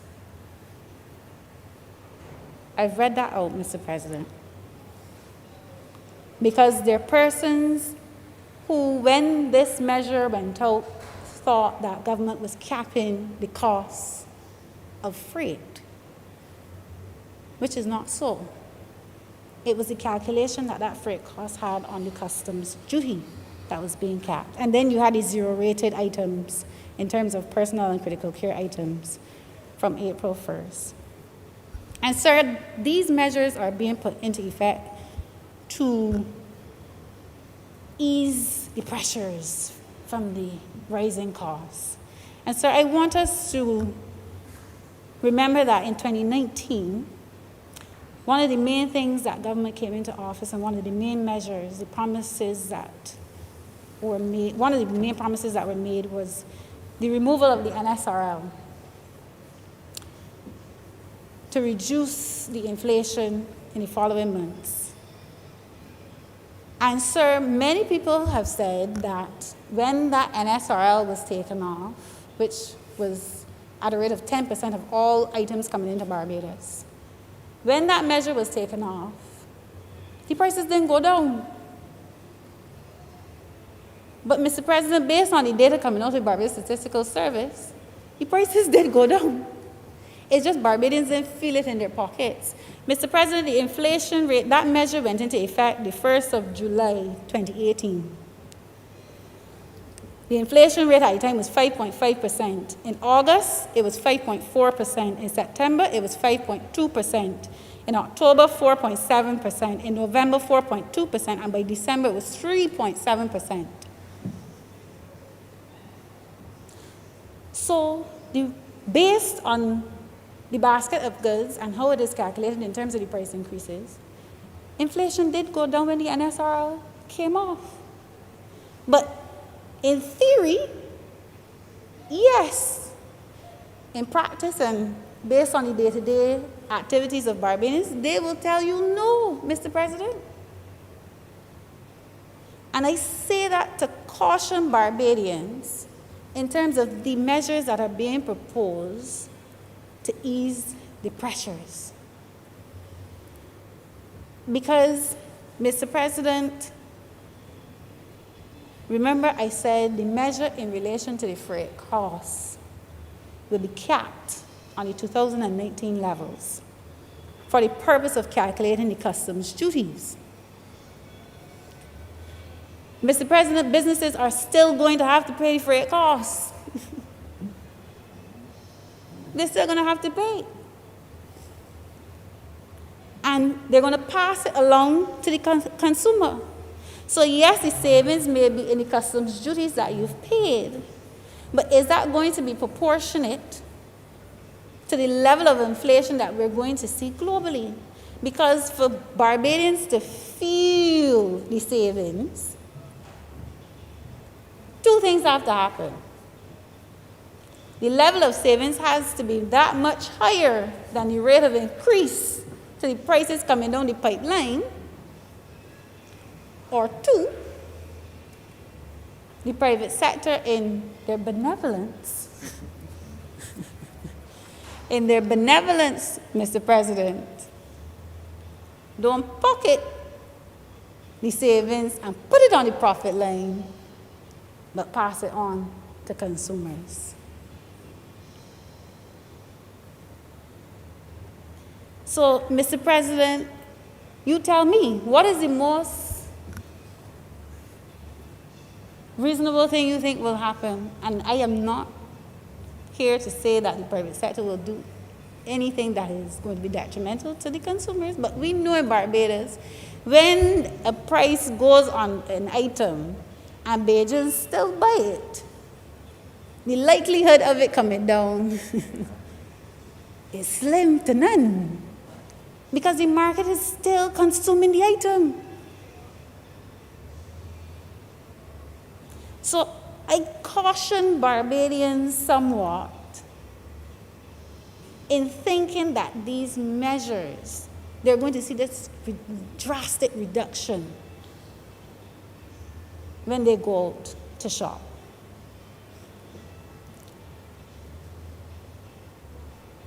Sir, we wait to see if these policy interventions will have a significant impact on the cost of living.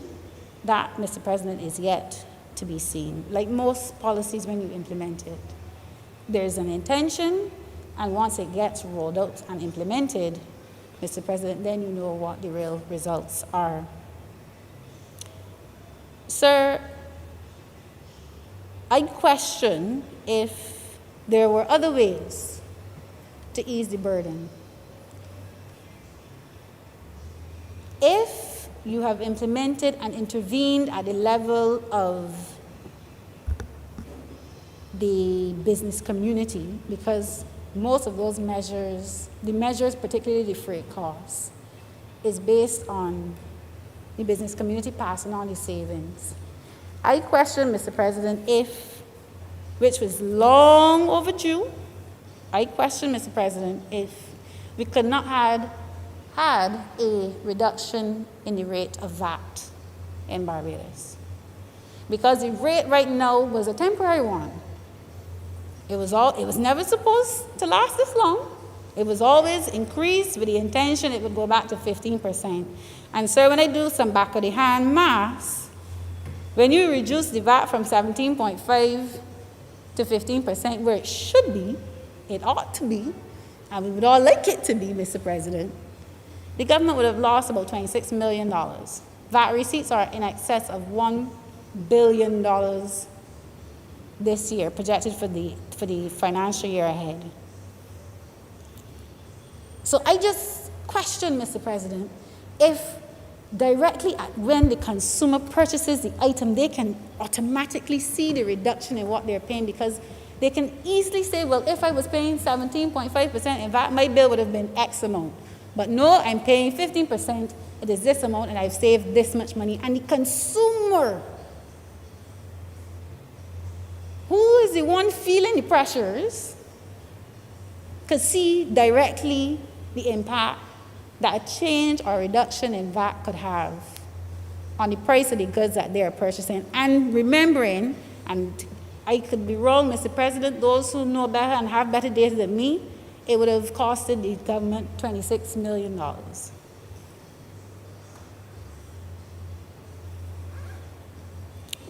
Sir, coming now to the pandemic levy, but specifically on the private individuals who earn $75,000 or more annually. By month, that is the $6,250.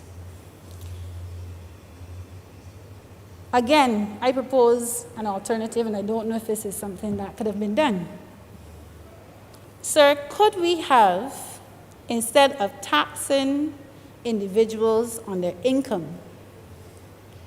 look to institute the pandemic levy at a smaller rate, but on wealth assets? So instead of going directly into people's income flow, you target assets that are stock.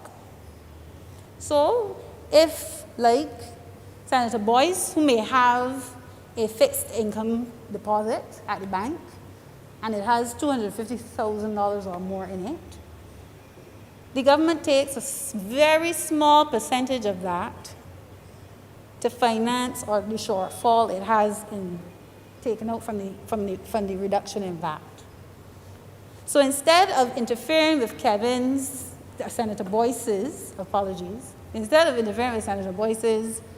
direct flow of cash and the income that he has to pay for goods and services daily, you direct your tax or your levy to a stock of funds that are a reserve. Because those types of investments, Mr. President, are long-term investments that are there to weather the storm in the long run and give you a rate of return over a longer period of time, whereas your monthly income is there just to service every month your obligations that you have. Because, Mr. President, if you think about it a little bit more in terms of the levy, when you put that levy on the income of those persons, and I saw on Twitter, the BIRD app, as we call it affectionately in the younger community, somebody had a breakdown of somebody who is a young professional working for $6,250. And when they took out for NIS, income tax, mortgage, the car note, insurance, I think the person was left with a disposable income of about $400. It wasn't $400, how much was it? A few $100s though. It wasn't $1,000. And that is the reality of many young professionals, Mr. President, across Barbados. That is the reality. You're living paycheck to paycheck. And Mr. President, no, I have not included the 2 children that you have to feed and provide for, because we all know that the population needs to increase. And unlike me, that has not done my civic duties yet, there are people who have 2 and 3 children to support. And they don't get the child allowance anymore when they are filing their income taxes now. So that has not been reintroduced. So that is why I'm saying, Mr. President, was there enough scope to look at assets and taxing assets that are stock, they are reserved for those in society who have the wherewithal to pay a lower rate, but it will gain you a higher rate of return in terms of the amount of tax that you get back, because you're now looking at a wealthier set of individuals. So you're taxing things like fixed deposits that have hundreds of thousands of dollars in them. You're talking about personal trust, Mr. President. And if persons say, no, I don't like that idea, who are wealthy in our society, my next question then, Mr. President, would be, would you rather live in a society where people are hungry and the proportion of that society is growing daily? Their children are hungry, and as Bob Marley said, a hungry man, Mr. President, is an angry man. Would you rather live in that society? Would you rather pay that cost? Or would you take the safer route, where for a few months you are paying a tax on an investment that you have that is supposed to be long-term in nature anyway, that is supposed to give you a rate of return over a longer period of time, as opposed to persons in your society falling below the poverty line who now actively target, Mr. President, because we live in a society where we like to show off our conspicuous consumption. We have persons who, by way of the vehicle they drive, the homes they have, Barbados is too small, Mr. President, for the vulnerable to start targeting those who have the means and resources. We do not want to go down that route. And dare I interject into this debate, I have not even discussed, Mr. President, the amount of illegal firearms that are on our streets. And that is all I will say there, Mr. President. So, sir, I am just placing alternatives on the table, looking at the measures, particularly the pandemic levy on those who earn the $75,000 or more. Because if you're saying you're shielding those individuals and reducing or trying to reduce the costs by which they have to pay for a number of items, but yet at the same time taxing them, it almost seems counterproductive, Mr. President. To some degree, it seems counterproductive. And sir, I really want us to think about those who have the means and the resources, like Senator Boyce, as I said, to think about the type of society that you want to live in and the ramifications that these higher costs are going to have on those who live below the poverty line, Mr. President. Desperate people do desperate things. And we have had the luxury of living in a society where, for the most part, those who have and those who don't have, or those who are less fortunate, can walk around freely in Barbados. And that is something we should not take for granted. We should not take for granted, Mr. President. Sir, I also want to make a plea for a particular section in our society who, based on other measures that have been placed in previous budgets, because I think it is important for them also to have a say or a request made. So those are the persons who work and make a livelihood in our fishing community. So fishers and boat owners, I am asking if there can be any discretion of the government to remove or at bare minimum reduce the fuel tax those in the fishing community pay. Mr. President, if we are saying that we want to ensure that the price of food, particularly local fish, sir, stays within the reach of the average Barbadian, I'm urging the government to see if they can find some relief for those in the fishing industry. Mr. President, the fuel tax was implemented to replace the road tax. Fishermen and the fishing community never paid road tax on fishing boats. That policy was not meant for them, Mr. President.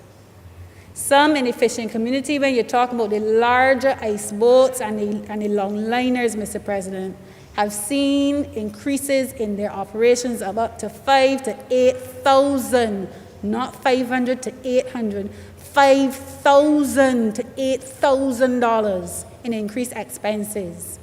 due to the increase in fuel.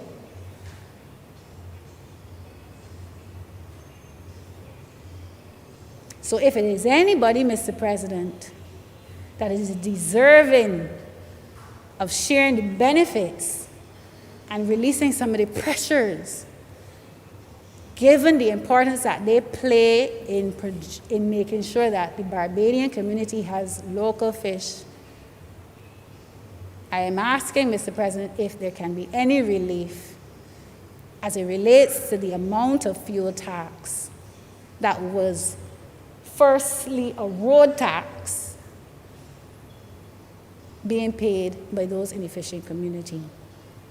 And sir, I want to also say this. People will say, well, like everybody else, they gotta share the load, share the burden. That is fine.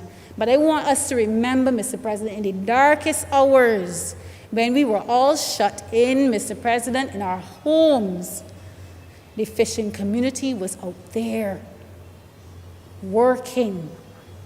And I don't know how many persons have ever been out fishing, but it is not a 9 to 5 sitting down in an office. You risk life and limb, Mr. President. You do. You do. You do. Yes, you risk life and limb, Mr. President, out there on those seas. And if it is that they are doing that to provide us with food, I think that some consideration has to be made for those individuals. And, Mr. President, they have shown that they have a heart, because I remember when we were in the throes of the pandemic, they were the ones who donated fish to some of the most vulnerable of our households. They played their part. And they are an essential part to this society, Mr. President. So I believe, Mr. President, it was incumbent on me to make that plea for them, because I have spoken to a number of them who have stated over and over and over, and I remember when there was consultations with the then Ministry of Maritime Affairs and Blue Economy, and I know that with the type of increases that are coming down the pipeline as it relates to the price of oil, and then the reflection that has on gas and diesel, a lot of them, Mr. President, cannot afford those price increases. But sir, I want to turn now to this issue, sir, of economic growth. And as I stated, the real GDP, which is GDP not in nominal terms, but taking into account inflation, Mr. President, is just about $7 billion, or accurately $6.9 billion, according to the central bank's last report. Sir, and I want to say that I have been trained mostly in mainstream economics, where a lot of the students are told, focus on growth. That is what will get you out of it. That will solve all your problems. Growth, trickle-down economics, trickle-down effects. Once the persons who have resources, the ones who have the capital, once they have the money, everything else will follow. And I have said to the former chamber, that type of thinking in relation to economics will die in the 20th century. Because the COVID-19 pandemic showed us that that type of structure, or capitalist structure, can no longer prevail in the 21st century. Mr. President, when you have growth that is not linked to people development and people empowerment, when it is not linked to the conservation, preservation, and regeneration of the environment, Mr. President, that growth then becomes a problem. Sir, and I am happy and I am pleased that this administration has sought to build economic growth based on what I heard coming out of the budgetary proposals on a platform of renewable energy. I am pleased, Mr. President, that we are trying to build momentum of economic growth based on renewable energy. Because for every dollar, Mr. President, saved is a dollar earned. Every dollar saved is a dollar earned, Mr. President. And that also builds in a level of resilience to the Barbadian economy that cannot be, Mr. President, underestimated. Because, Mr. President, for too long, small island developing states that are located in the tropics have had to be at the mercy of the international markets and the price of oil, and not knowing when those triggers will happen and the effect that it will have on our economies. And, Mr. President, it should not be that small states like Barbados that have sunshine, 362 out of 365 days in a year, you have sunshine. And you have countries in temperate climates who have a higher rate of renewable energy penetration than we do. Germany, a bitter cold season. And we down here enjoying sunshine, Mr. President, all throughout December to February and March. Sir, it cannot be. And so that is why I am happy that the vibrancy by which the Prime Minister spoke in terms of unlocking the deadlocks, in terms of the bureaucratic process of things like licenses and permits. There's no more time. The clock has struck 12 and started to tick again. This is a new age, Mr. President. And that is why I can stand here and I can say that I am happy that there seems to be a platform of growth that is being built around sustainability principles. Mr. President, it was noted in the budgetary speech that there are things like the financial instruments to ensure that Barbadians can invest and benefit from the 30-megawatt wind power plant by the Barbados Light and Power, prioritizing the Green Investment Bank, which has major implications for the level of investment that comes into Barbados and the type of investment. I've spoken already, Mr. President, about responsible investment. And sir, mobilizing the liquidity of those in the credit unions so that the members, which we know, sir, are usually those that may be in the lower socioeconomic class, that they can then have and reap rewards, Mr. President, from these new investments in the renewable energy sector. And lastly, sir, the waiver on excise tax and VAT on electric vehicles to increase the uptake of those types of vehicles. Mr. President, they are commendable, they are laudable, and they are needed measures for us to move forward. Sir, and in saying that, I also want to pause and acknowledge a few things.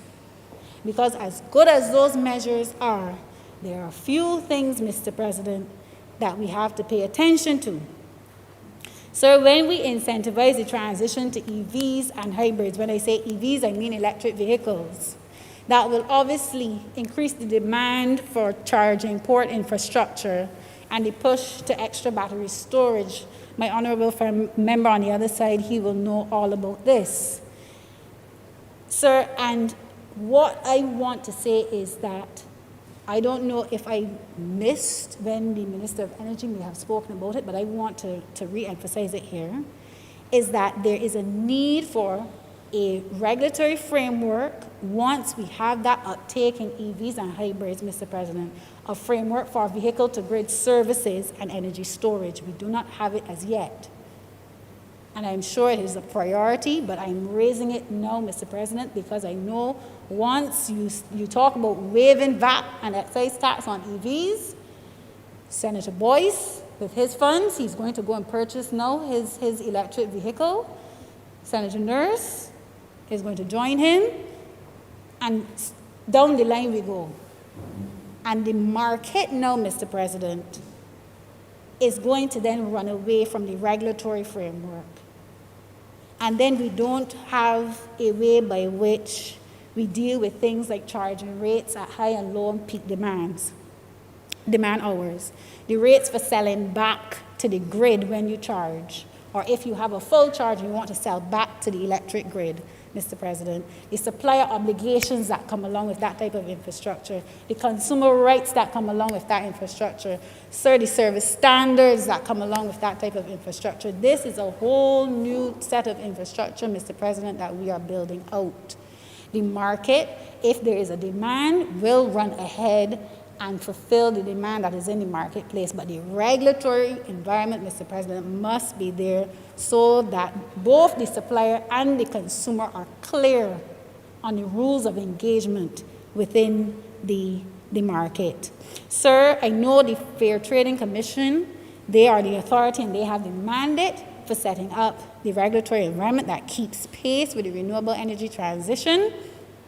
And based on some of the discussions that I've had with some of the members there, they have said that they require more financial and human resources, particularly skilled human resources, Mr. President, based on the amount of work that is required to get the regulatory framework up to date. And so when I looked through the estimates, I was quite distraught that I saw a reduction in the funds to the Fair Trading Commission of $250,000 down to $2.6 million.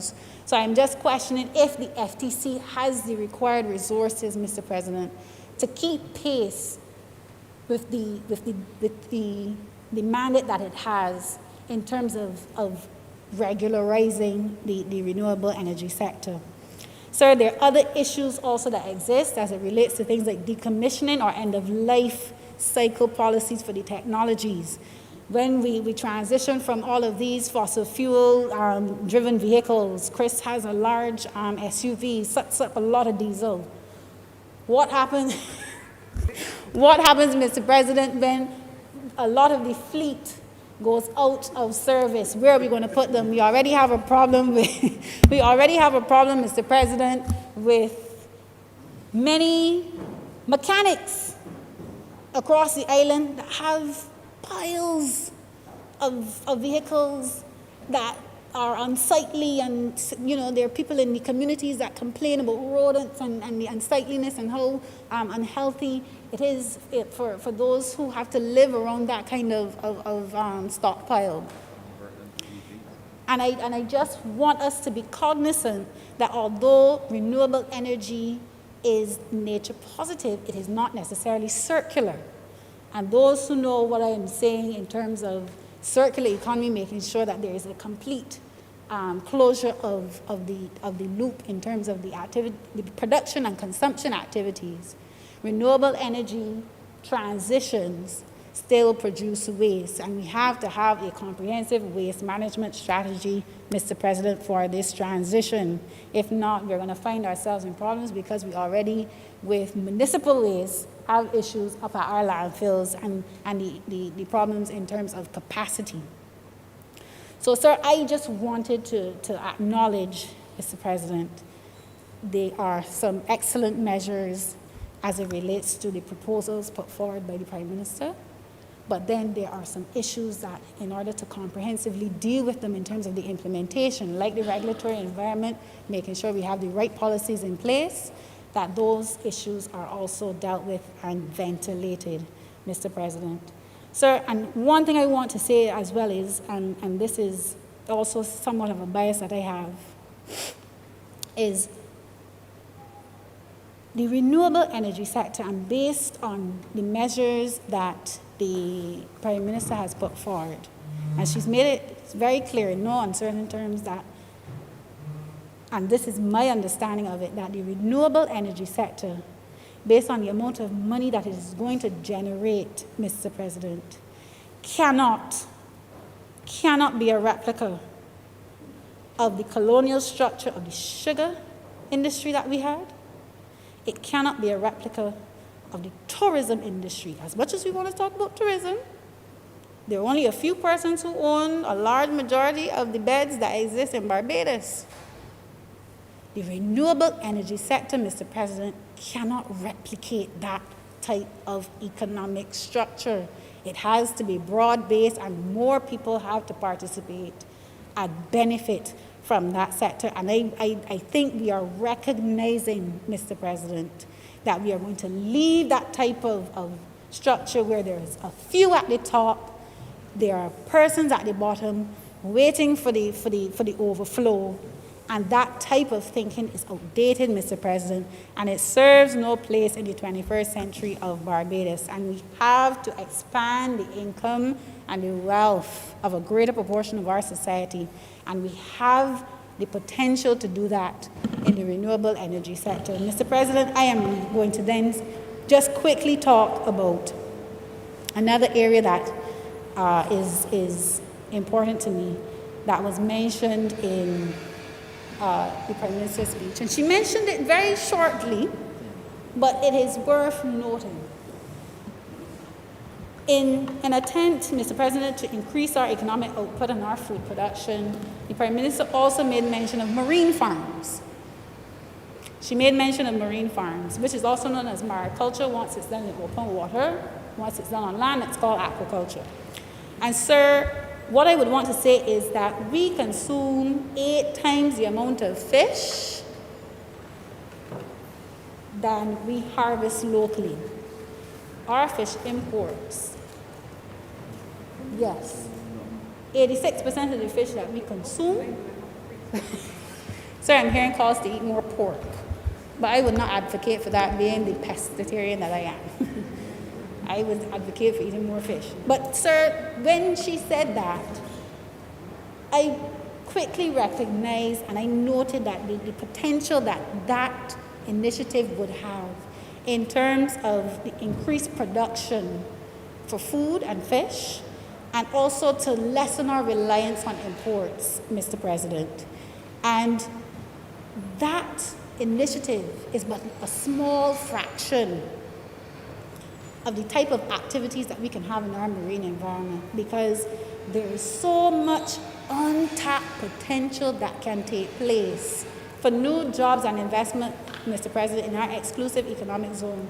And the Deputy President can tell us chapter, line, and verse about this, because the Deputy President has an extensive wealth and knowledge of experience of dealing with marine environment issues, Mr. President.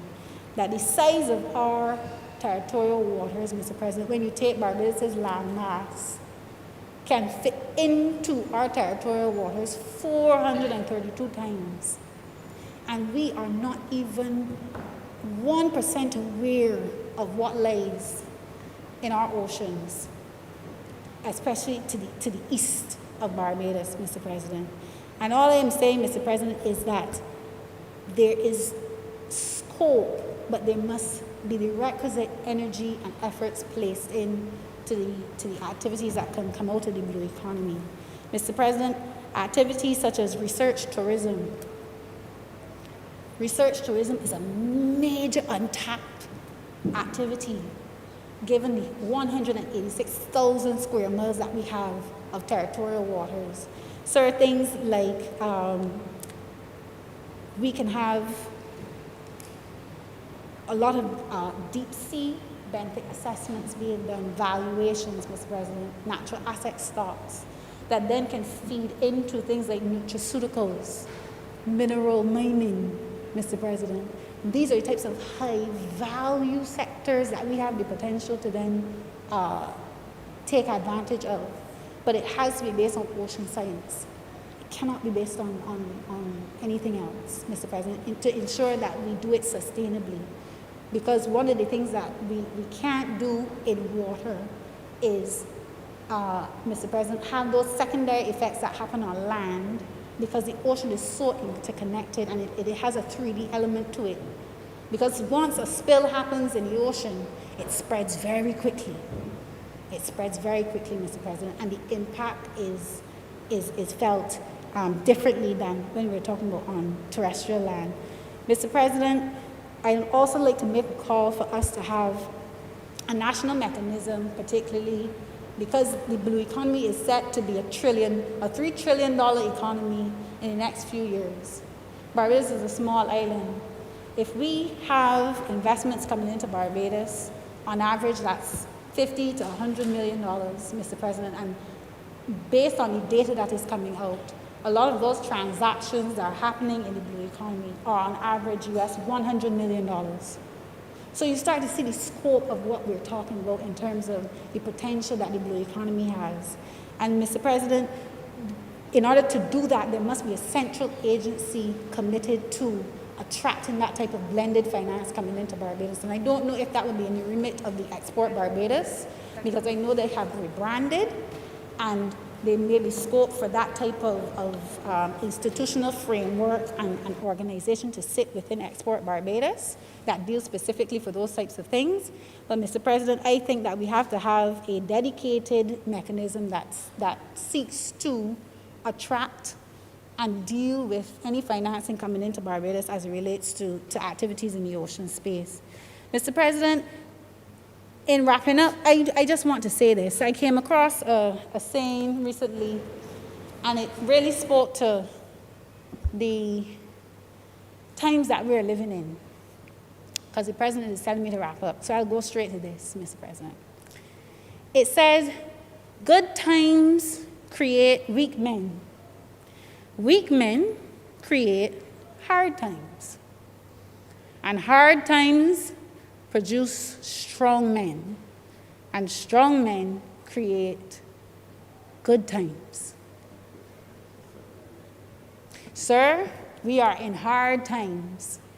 And I want to be a part of a Barbadian society that puts its hand to the plow so that if God spares my life in 20 to 30 years, I can say that was the moment that defined us in this country. And that is why we have people with the morality, with the values and the conviction of ensuring that Barbados can be the best it can be, Mr. President. Because those hard times produced good men and women, Mr. President. I am obliged to you, Mr. President. Thank you very much, Senator Drakes. Senator Cummings. Mr. President, I beg to move a suspension of this sitting for 15 minutes.